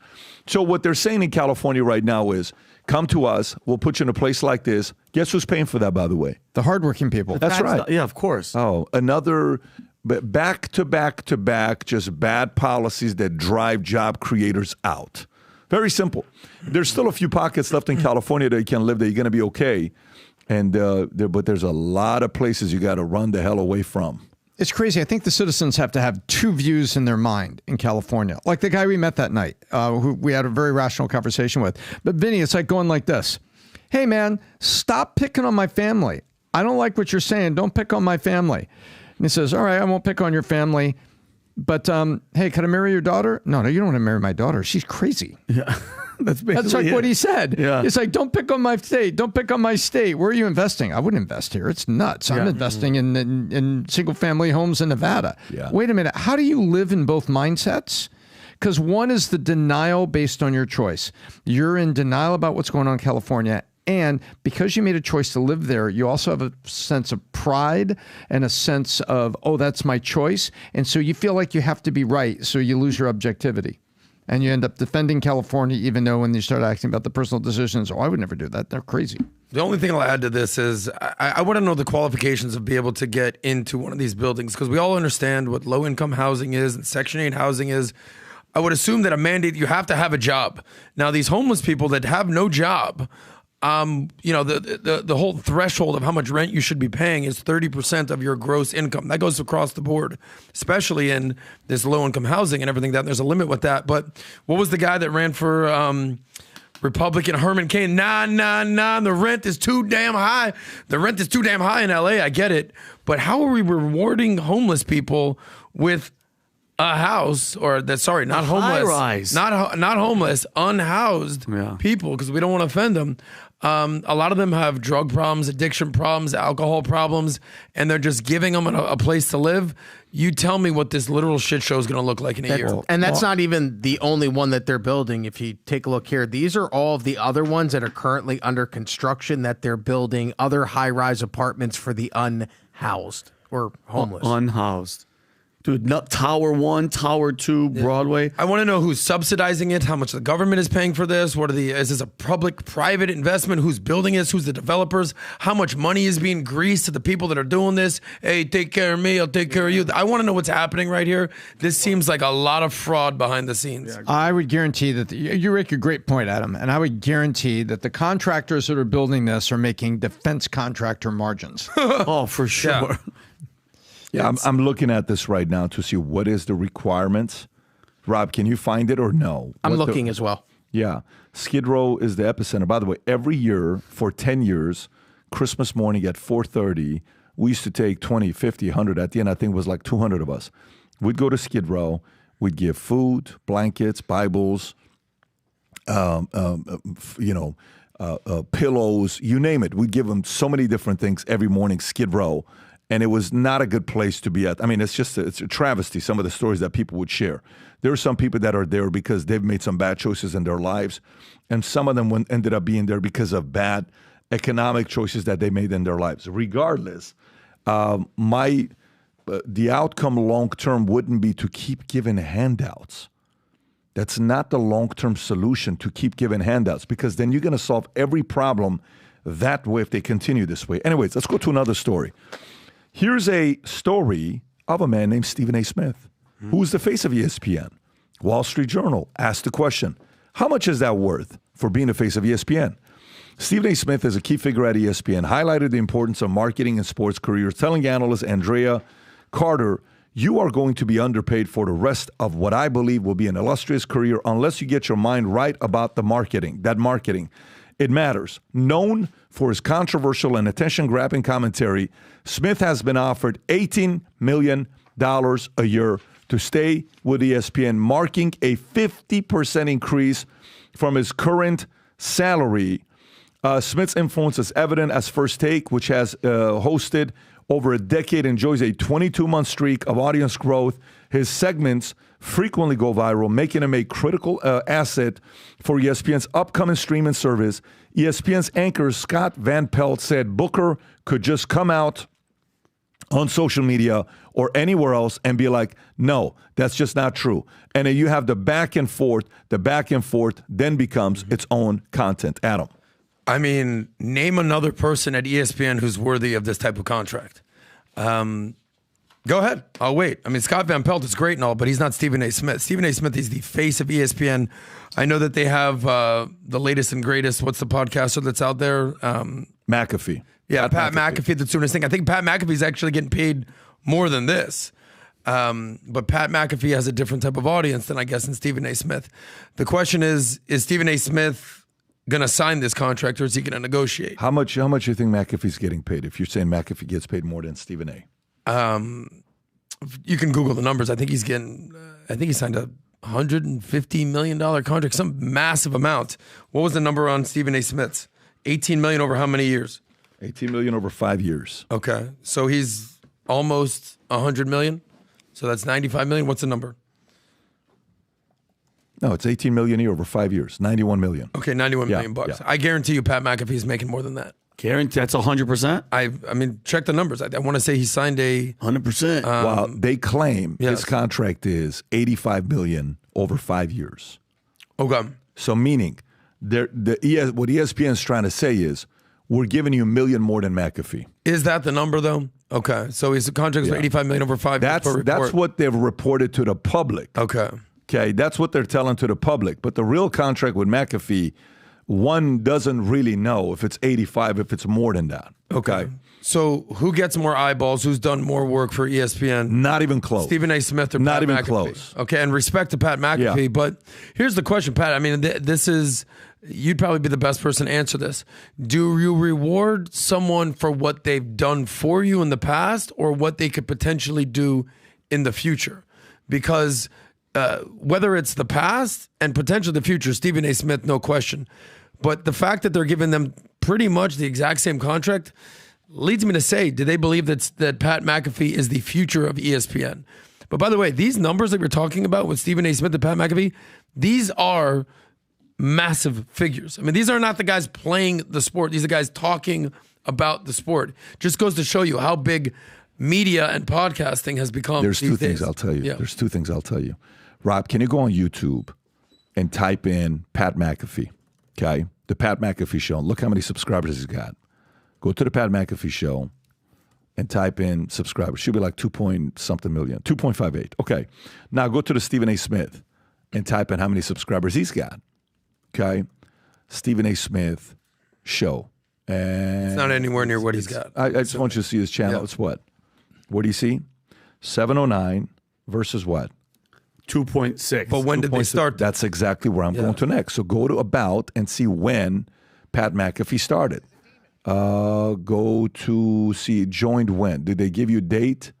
Yeah, I just think what you just clicked was good. Rob, go to on the bottom, 2017, which is what, 2017. And how many videos does it? Zoom in a little bit, Rob, so we can see. 8,000. Can you zoom in a little bit, Rob, so I can see that? Or it doesn't let you do it? There you go. 8,319 videos he's uploaded, right? Stephen A. has 2,000. Now go to Stephen A. Oh, you looked them up? No, I just saw it when you went. Okay, go to Stephen A. Go to Stephen A. Rob, and let's see what Stephen A.'s got. So Stephen A. started. Go to the About. I want to say he started this like very recently. He just started it. Scroll go up down. a little bit, Rob. Go up a little the other way. So I can't see the date, Rob. Okay, there you go. 2022. So he's got 2022. And he's got 2017. So it's a 5-year difference. 2072. And how many views? 138 million views. You gonna do the math on so that? he's got 15 times more views. Okay, he's got 4 times more videos is what Pat McAfee's got, and he's got 4 times more subs, give or take. But he also started it 5 years before Stephen A. did. Okay, if ESPN has given McAfee a contract, because the way they would do it is, if they gave Pat McAfee a contract, that's a sick contract behind closed doors, and they think Stephen A. is not going to find out what Pat McAfee's contract is, they're delusional. It's ESPN, okay? And they're going to get an idea about what's going on, okay? And one of the things that leaked is the fact that Pat McAfee every year used to pay $1 million to Aaron Rodgers to just come on the podcast. And he had like 4 people he would pay $1 million a year to, give or take, to just come to his podcast. And these are obviously big name. Aaron Rodgers, I think another one was Nick Saban. I don't know who yet. Nick Saban could have been another one. And all these guys that would show up to his podcast once a year as a contributor. Big name, celebrity, primetime, players, quarterbacks, et cetera, et cetera. If ESPN doesn't take care of the guy, do you know how long he's been at ESPN? 20 years. And by the way, do you know how long his takes have been sick? How long he's been the most prepared? how long he's done the best. There's nobody in the marketplace that's better than Stephen A. Smith. Forget about his politics, whether you like it or not. When it comes down to the specific area, there's no one that does it better than he does. If ESPN plays with fire, you know who's needs somebody that he can go to in a heartbeat and can, replace a spot of a guy that's about to retire, and it's one of the biggest shows that a lot of people who like basketball watch inside the NBA. Charles Barkley. Barkley is about to step away. So now imagine Stephen A. gets an option to go over there, okay? And now we're talking, and let me give you even worse for some of these guys. What if, some of these Roku guys, what did NFL Films pay for that one game? $110 million for the Miami Dolphins against Peacock. NBC Peacock paid for the one game. $110 million. Yep. What if Peacock says, hey, Stephen A., how about we bring you here to Peacock? Hey, what if, and you know what ends up happening to me? This is how I process it. I think this is ESPN's way and Disney's way of saying cable is dying. Because you're willing to pay a guy that's got a bigger digital audience and he's bringing in money to you, then maybe a Stephen A. that behind closed door. You're saying, we're paying Stephen A. $1 million more than we would pay, but we're giving a lot more money on the back end to, Pat McAfee. Yeah, Disney is indirectly saying digital's the long game. They're saying it themselves. But there's many options for Stephen A. And how old is Stephen A., by the way, Rob? Can you Google how old Stephen A. is? What's Stephen A.'s age? I'm going to say 50. What's Stephen A.'s age? 54, 53? What is his age? 56. Oh, wow. He looks good. But he's an October baby, man. October 14, October 18. That's why it's making sense. But, when you think about Stephen A., he's got plenty of options of where to go. And I don't know how soon he needs to sign the contract. I don't know the exact date that he has to sign a contract. But Stephen A., if you don't have to sign the contract today, tomorrow, a month from now, 2 months from now, 3 months from now, take your time. Take your time, because I'm telling you, this is going to keep happening. Especially like that, it's going to happen to you because you're a golden space. Hands down. Tom. So I kind of dove into this a little bit, and I have a perspective here. Here you have Stephen A. in his absolute prime with a wonderful proven track record. This is not Larry King when he's 75 years old and say, okay, we'll give you a 2-3 year contract. No. He is absolutely in his power years, power prime. He's got the longer he goes, not only the more success he has, but the more perspectives and events and everything he has in his mind to draw on because he's been doing it longer. I compare this to the Bryce Harper contract. Pat, you remember Bryce Harper, 2019. Scott Boras did the right thing. He said, look, you haven't just had like your 3-4 year rookie deal and you had your 2 years of arbitration in baseball. Everyone knew that Bryce Harper deserved a number because they knew two things. Number one, outstanding player. Number two, one of the best eyes at the plate. And he was going to convert to first base or be a DH and so extend it. And Boras held out, and Bryce Harper cracked the $300 million. They got $330 from the Phillies, but it took time. They had to wait and get it there.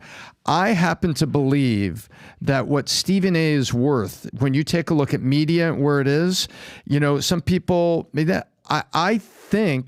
I think this should be 22 to 25. And I'm just I'm backing into the versatility of him. He's a podcast. He's a first take guy with his own perspectives. He's a respondent and a moderator. The guy is a 5-tool player in terms of what he does in sports commentary. And I think this should be 22 to 25 because I'm backing into it. And there's also something else. There was a shortage of Bryce Harpers. There was one Bryce Harper if you wanted Bryce Harper at that time, and you wanted a 14-year player and you wanted to put it in there. There is a shortage of 5-tool players in broadcasting, and I think that's what this is worth because I compare it. And if ESPN, who's been in cutting and controversy, and then, oh my goodness, you have to remember, they set the benchmark. When they put that 17 number out there and they were saying, we're willing to pay a lot more for fewer people, and they cut a lot of the journeyman athletes, well, then you need to pay a lot more for this guy because he's this 5-tool player in the commentary box. Makes sense. The only thing I will add, if you follow the money, if I was defending Pat McAfee right here, I would say, what sport is Pat McAfee best known for? Football. What sport is Stephen A. Smith, best known for basketball. So NFL, by and large, is the most profitable driving revenue sport in the country. I think they almost double what the NBA and MLB drive. So as far as talent, as far as eyeballs, as far as pedigree, as far as the past history, Stephen A. Smith has got that. But the one thing that Pat McAfee definitely has on his side, talented as he is double the revenue of NFL. Let me ask you a question. Can Stephen A. go to a Fox and garner $20 million a year payday to be a political commentator? I think he can go anywhere and get 18 to 20 political? million. Hear me out what I just said. Political? Yeah. Obviously, it would be current events, but also political. Can Stephen A. go to Fox as a African-American, center-left, famous sports? Can he go to Fox? Fox needs someone right now. And Fox signed him for a $20+ million a year contract. I think so. I think so too. I think he could, but I don't think he's interested in doing that. I think he wants to stick with sports. I don't know about he? that. I don't know about that. I think he's starting to, ever since that age flipped to 5, he's been talking more publicly about politics than he did before. You know, some things have changed. Doesn't mean you have to agree with him or not. It just means when you're saying, you know, the sport of football, Stephen A. also brings the sports of politics, and that is a sport that he can play. McAfee can't play that sport. But you're right. Football is a bigger, profitable. It's not even close between the two of them. I think it's like $17 billion. What does Troy Aikman make? billion. I mean, did you see Peyton Manning's contract? What did he get? Ridiculous. Can you pull up Peyton Manning's contract? Like, it just doesn't make any. Or what Tom Brady just got from, I think it's Fox as well. Yeah, Peyton Manning signing contract. $100 million. Yeah, See what Tom Brady got. No, Tom Brady's was like 347 Something or something ridiculous. like that. Yeah, Like type in, well beyond Rob, anything. can you type in Tom Brady's contract? Just type in Tom Brady's contract. Let's see, TV contract. Fox. TV contract. Yeah, let's see what that. Look at this, $375 million over 10 years. Sense for a sport. We're talking about sports. $37 million. That is insane. Yeah, but it just goes to just show not that's anybody. football, There's only bro. one Oh, no. guy of Yeah. him to do it. So let's go to the next story. Let's go to the next story, which, by the way, you know, these may go together because Bob Iger may need a drink, to be honest with you, because he's going to have to pay up. Do Americans drink too much, right? Alcohol is driving a debate in Washington.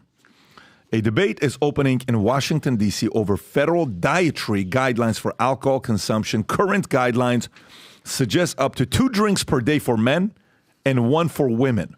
But upcoming updates may recommend lower limits, Vinny. Uh-oh. The alcohol industry, backed by lobbyists and lawmakers like Representative Andy Barr, is challenging the proposed changes, arguing for decisions rooted in real science. The HHS panel, which includes researchers like Tim Naimi, Jürgen Rehm, Kevin Shield, supports stricter guidelines, citing evidence that any amount of alcohol can be harmful. Their research aligns with the World Health Organization stance that no amount of alcohol is safe. It's widely accepted that alcohol is a carcinogen, especially at higher consumption levels, said Christian Abnett of National Cancer Institute. Vinny, is this inspiring you to start drinking again at all, or are you happy with the decision you made a year ago? It's crazy that you say that. This morning before I walked in here, I was on a Connect and I was talking to this guy about just how, besides God, besides going to church and following that path, taking out alcohol is probably the best decision I've ever made in my life. I am now, after a year and, May 31st, Kelly's birthday was my 1 year mark.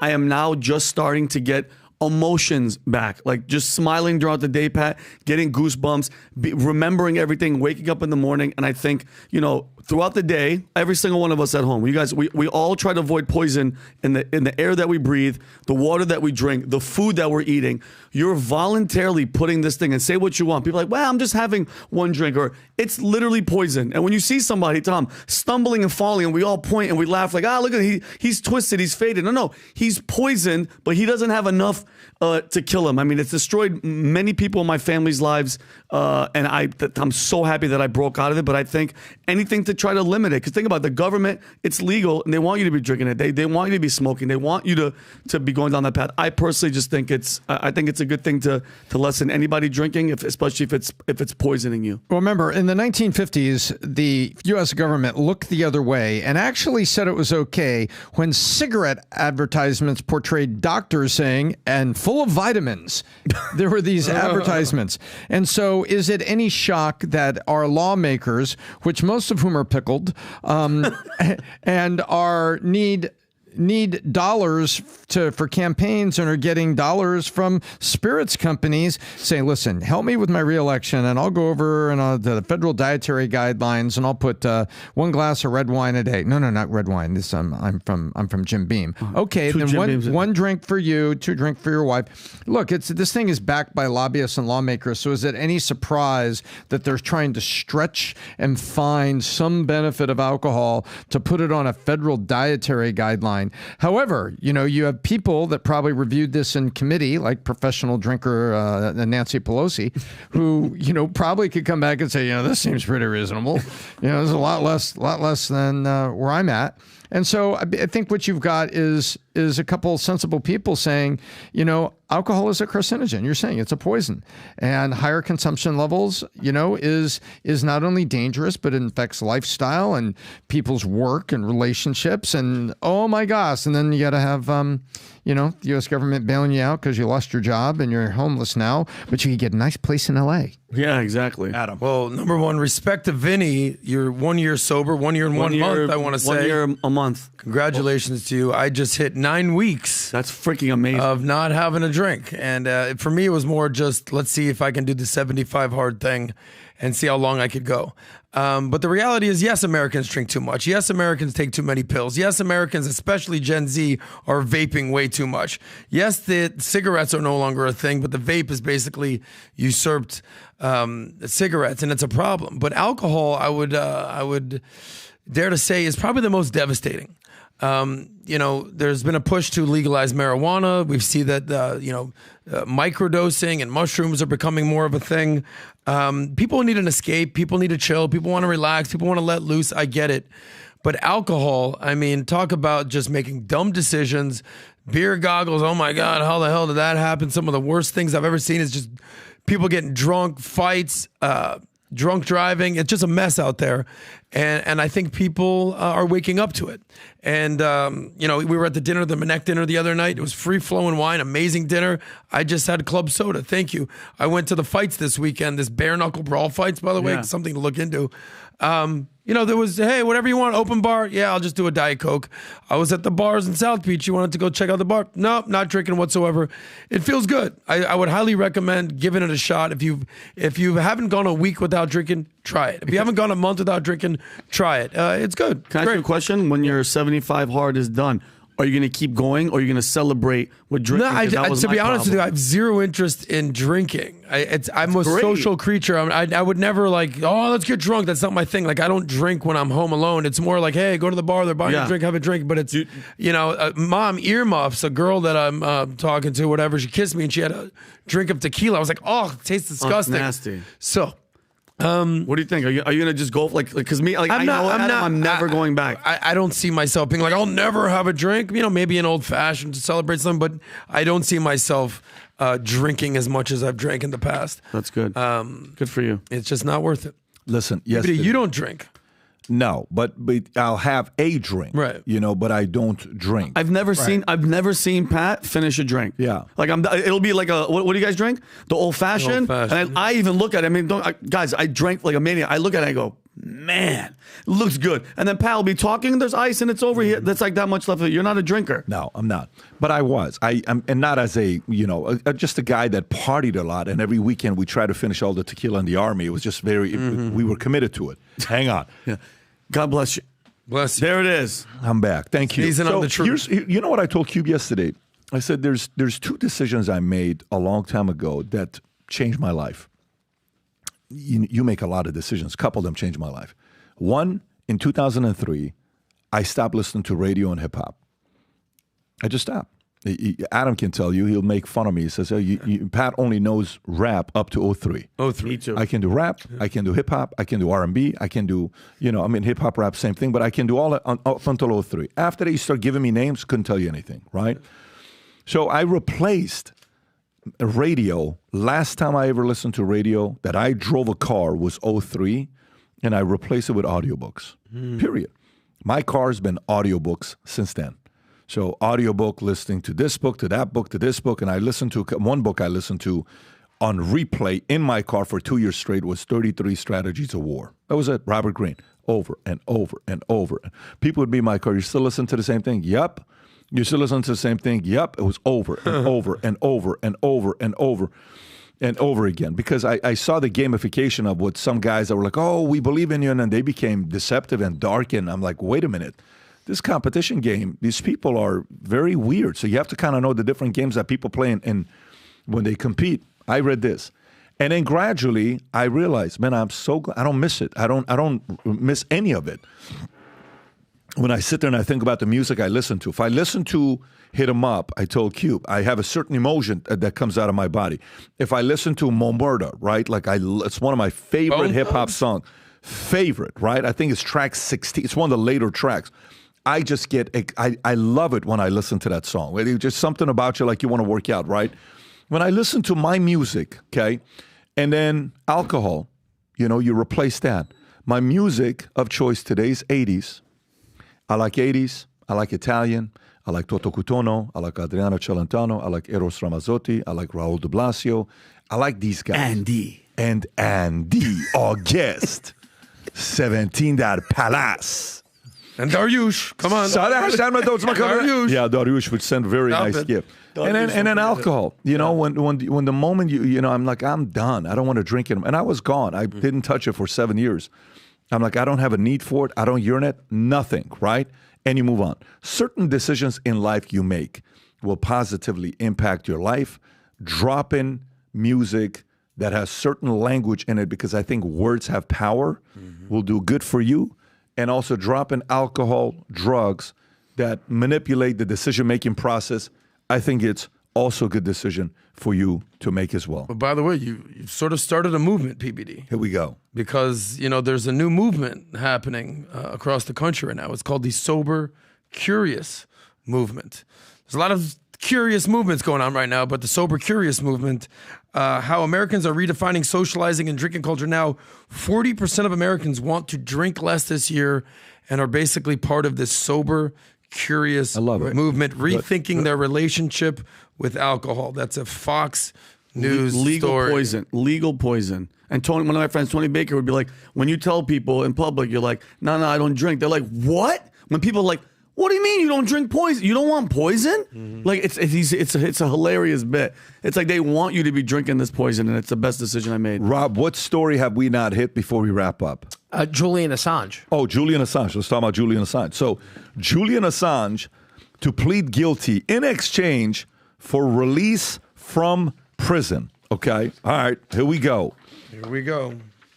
Julian Assange will plead guilty to one felony charge under the Espionage Act in a plea deal that will end his years-long legal saga and will allow him to go free. Assange will plead guilty to conspiring to unlawfully obtain and disseminate national defense information with the plea and sentencing scheduled for Wednesday in federal court in the Mariana Islands. Assange has spent the last 5 years in a British prison fighting extradition to the U.S. as part of the plea deal. His 5-year sentence will be considered time served, ensuring he will not serve additional prison time after the court proceedings. He is expected to return to Australia. Assange was indicted on 18 charges, including 7 espionage charges for publishing classified military intelligence documents. In 2010, he was accused of helping Chelsea Manning steal and leak diplomatic cable and military files, sparking a national debate over whether his actions were heroic or harmful to the U.S. national security. Tom. Well, I think there's been a moderation. Speaking of moderation of alcohol, there's been a moderation of anger by governments toward Julian Assange, because the only way this happens is the U.S. government sits back and says, look, he's been in British prison for 5 years abroad. I don't think he's going to get out and do anything because he knows that we will we will just come after him. He wants to go to Australia. He wants to go home. Tell you what, we've got the beef. Let's bring him into court.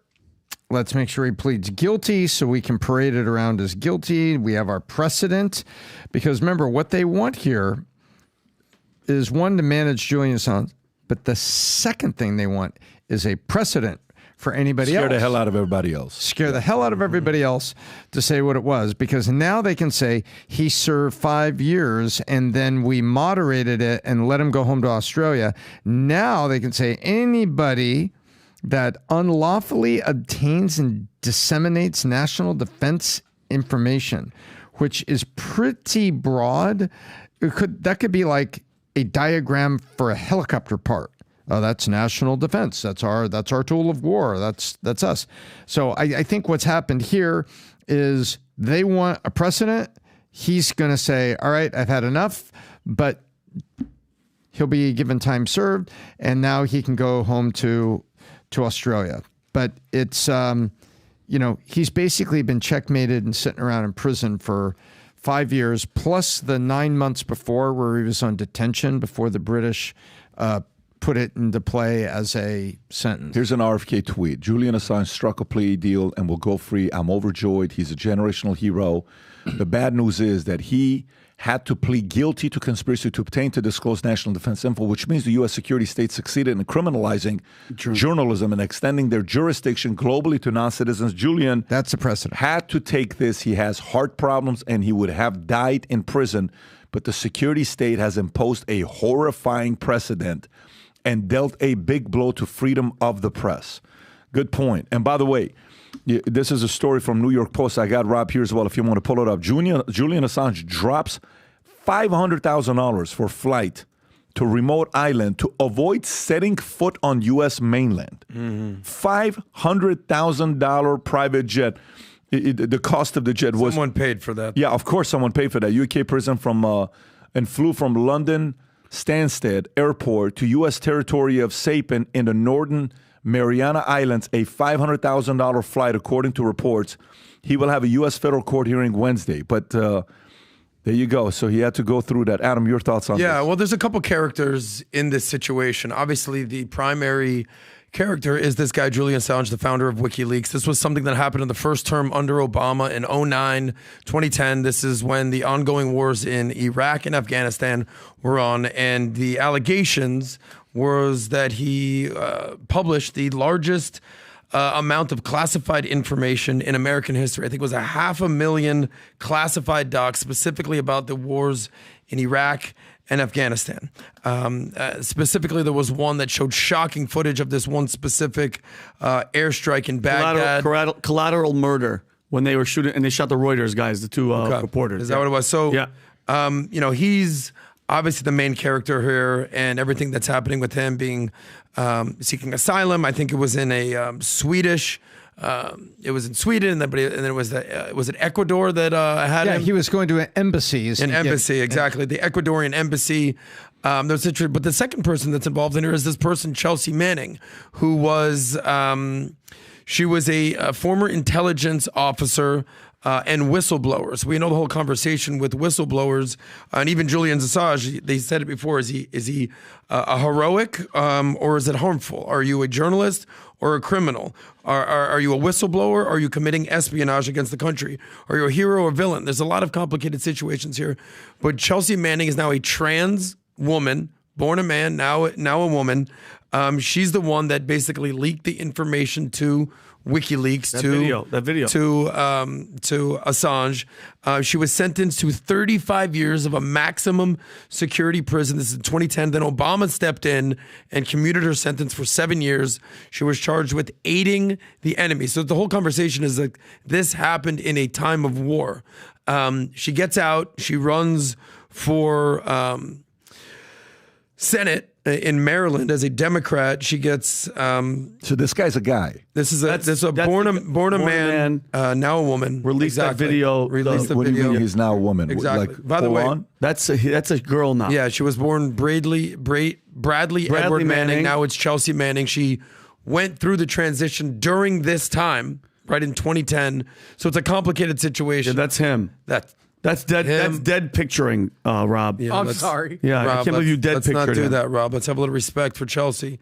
But the conversation. I mean, she won a bunch of awards for what she's doing. There's going to be a school of thought that's saying these are bad people committing espionage. These are good people doing whistleblowers. But she ran for Senate, got blown out in Maryland. But you got to give her a little respect right here. So in 2019, she was then jailed again and had to pay a $250,000 fine. Why?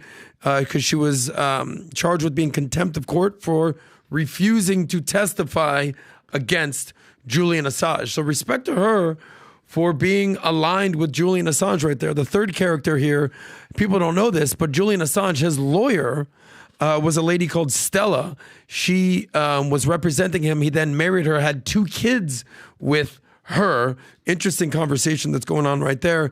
I mean, politicians galore were basically stumping and campaigning for his freedom. And look at him now, and look at him go. We'll see what he does next. Listen, I'm a fan because I've been following Julian Assange from the jump, and let's just strip it down to what was he actually trying to do with WikiLeaks? Okay, he had a platform where people that were inside, or just people in general, could expose corruption, the lying, the deceitfulness, and what did they do? Once he started, the height started coming up at him. Because by the way, he exposed the Iraq war logs, Afghani war diaries, the U.S. State Department cable game in 2010. All the Guantanamo Bay files, everything that Hillary Clinton and who was that disgusting John Podesta, every single thing that came out on these people, he was just exposing them to the world. And then what happens? You have people like Mike Pompeo basically putting a hit list on this guy. And then Hillary Clinton in 2010, she denies this, but a bunch of people said in 2010 State Department meeting was mentioned in several news reports that she said, can't we just drone this guy? That's because when you expose the truth, all that deep state, all that people have to go after you. Same thing with Trump when he exposed everything. Look what happened to him. If I was him, I'd be hiding. I'd be careful because of people like Hillary Clinton, because he exposed the truth. And Adam, no matter what people want to say, were people's lives in danger? He even said there was actually nobody that died on our side because of the information that he put up, but he exposed the truth. So here's a question. Yeah, Tom. Okay, so he's guilty. Right? He's going to come in and plead as he's guilty to be able to take care of his health because he needs to do surgery, see the right doctors, et cetera, et cetera.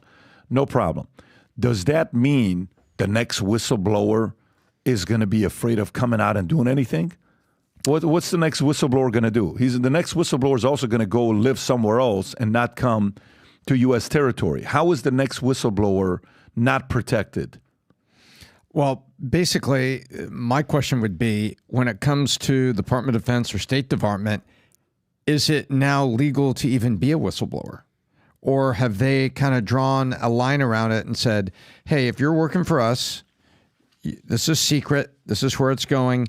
And so the only path is, how do you get Congress to take up a topic and then have hearings and investigation? And that's got to be done privately. But if you go public and you go if it's whistleblowing, hey, I saw something, I've seen it, and you make stuff public, you're dead. But if you say, hey, I'm whistleblowing and I'm cooperating with a congressional committee and speaking to the select committee in closed hearings, that's the only way to do it. They've just made whistleblowing, nearly illegal and more difficult 10x. Mm-hmm. Well, we've had some whistleblowers on the show before. There was the January 6th guys. I think we talked about there. FBI were agents.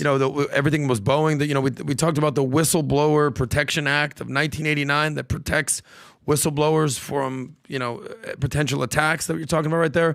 So there's going to be a precedent here. The one thing I'll tell you is that he's not an American citizen. So I don't know how that registers in all this. But the whole premise of that Whistleblower Protection Act was to prevent retaliation against whistleblowers who are essentially calling out wrongdoings, right? So we'll see what happens.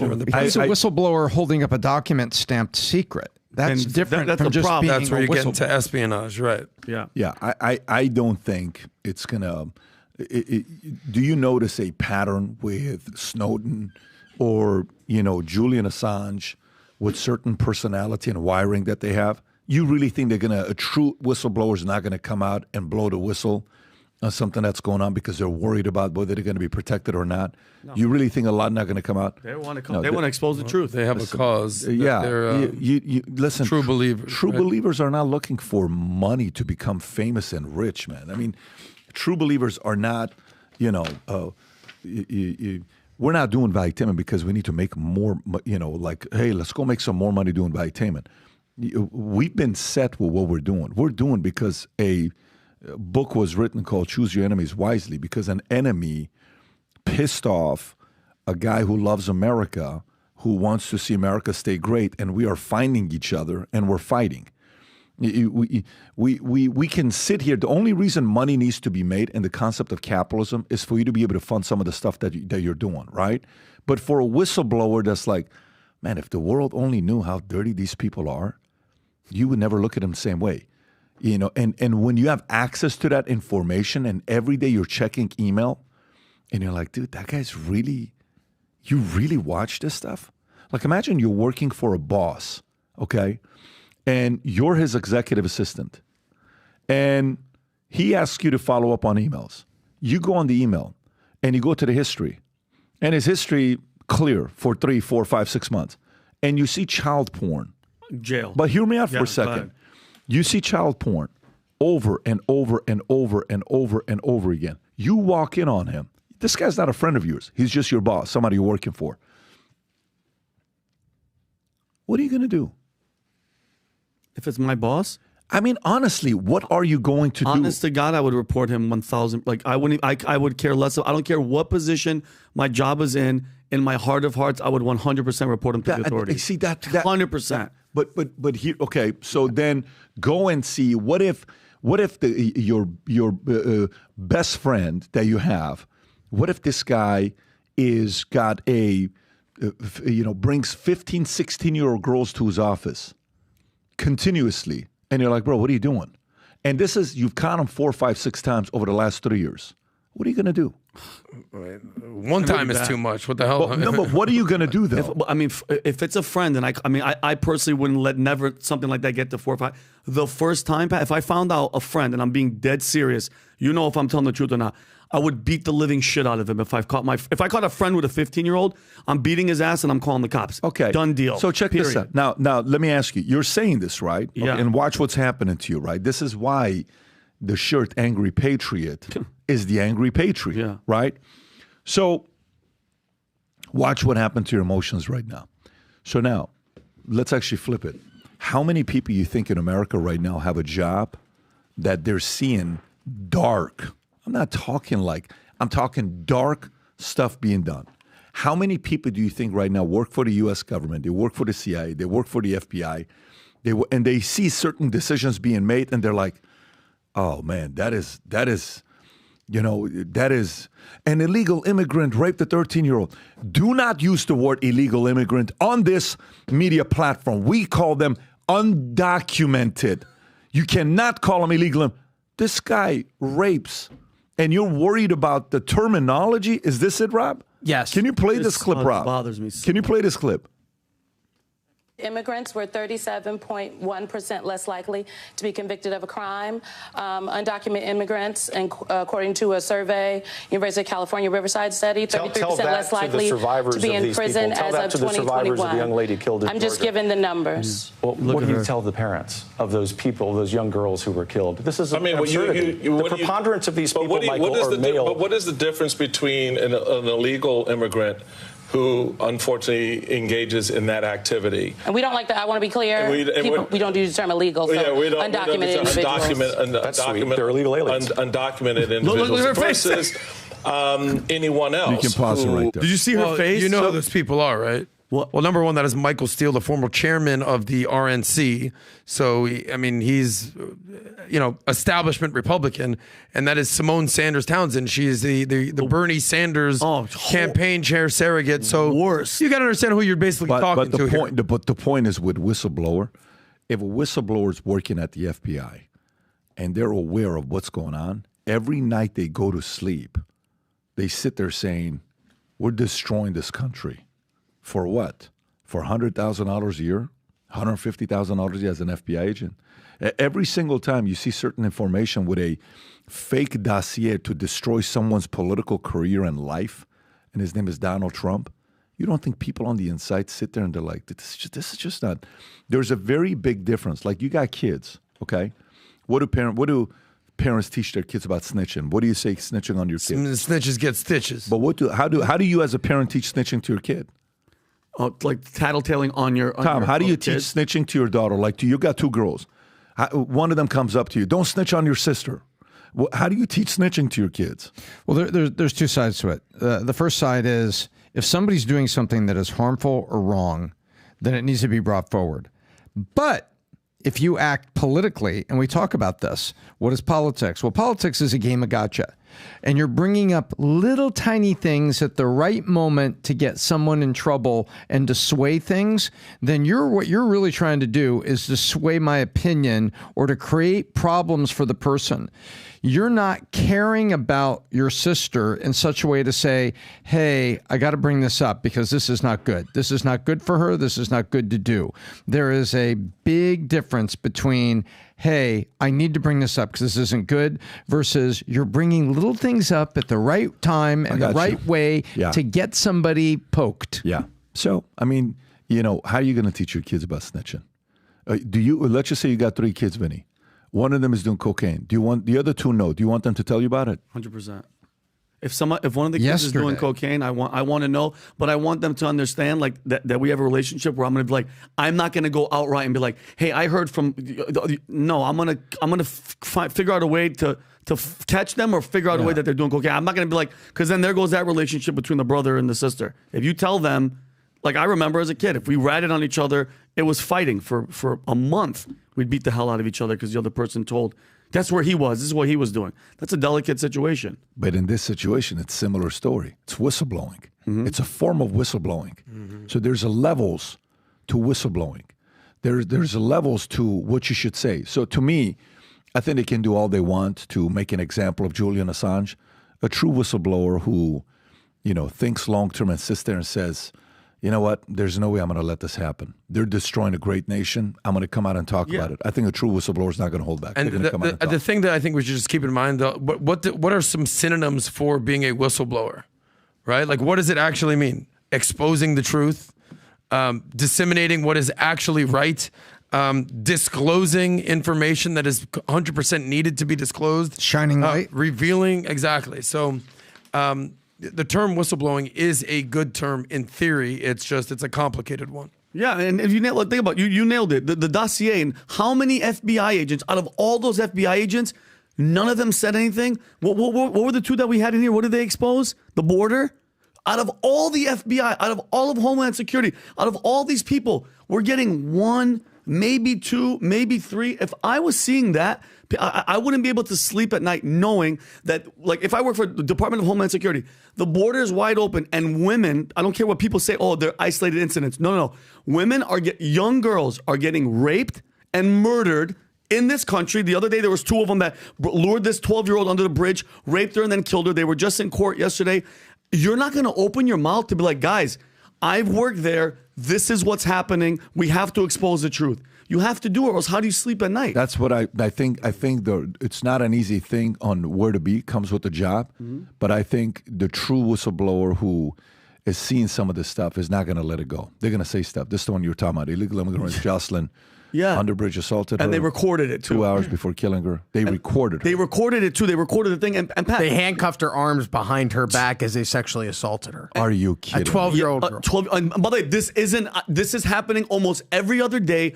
We keep hearing stories like this. And the people that are like working under Alejandro, the rat Mayorkas, you come on, man. Like everybody, if you see it, you got to say something. It's a travesty. Man. I know. That is a travesty. Okay, well, may she rest.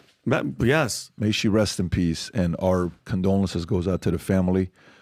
Gang, to what's the next one we're doing, Rob? Tomorrow, 9 a.m., Ice Cube. And then Thursday is what? Home Team Live in the morning, and then we have the debate watch party that Friday night is the debate. Thursday night. Thursday night. Oh, so we're doing Home Team in the morning, and we're doing reaction. Oh, my God, that's going to be wild. Okay, well, gang, take care, everybody. Bye-bye, bye-bye.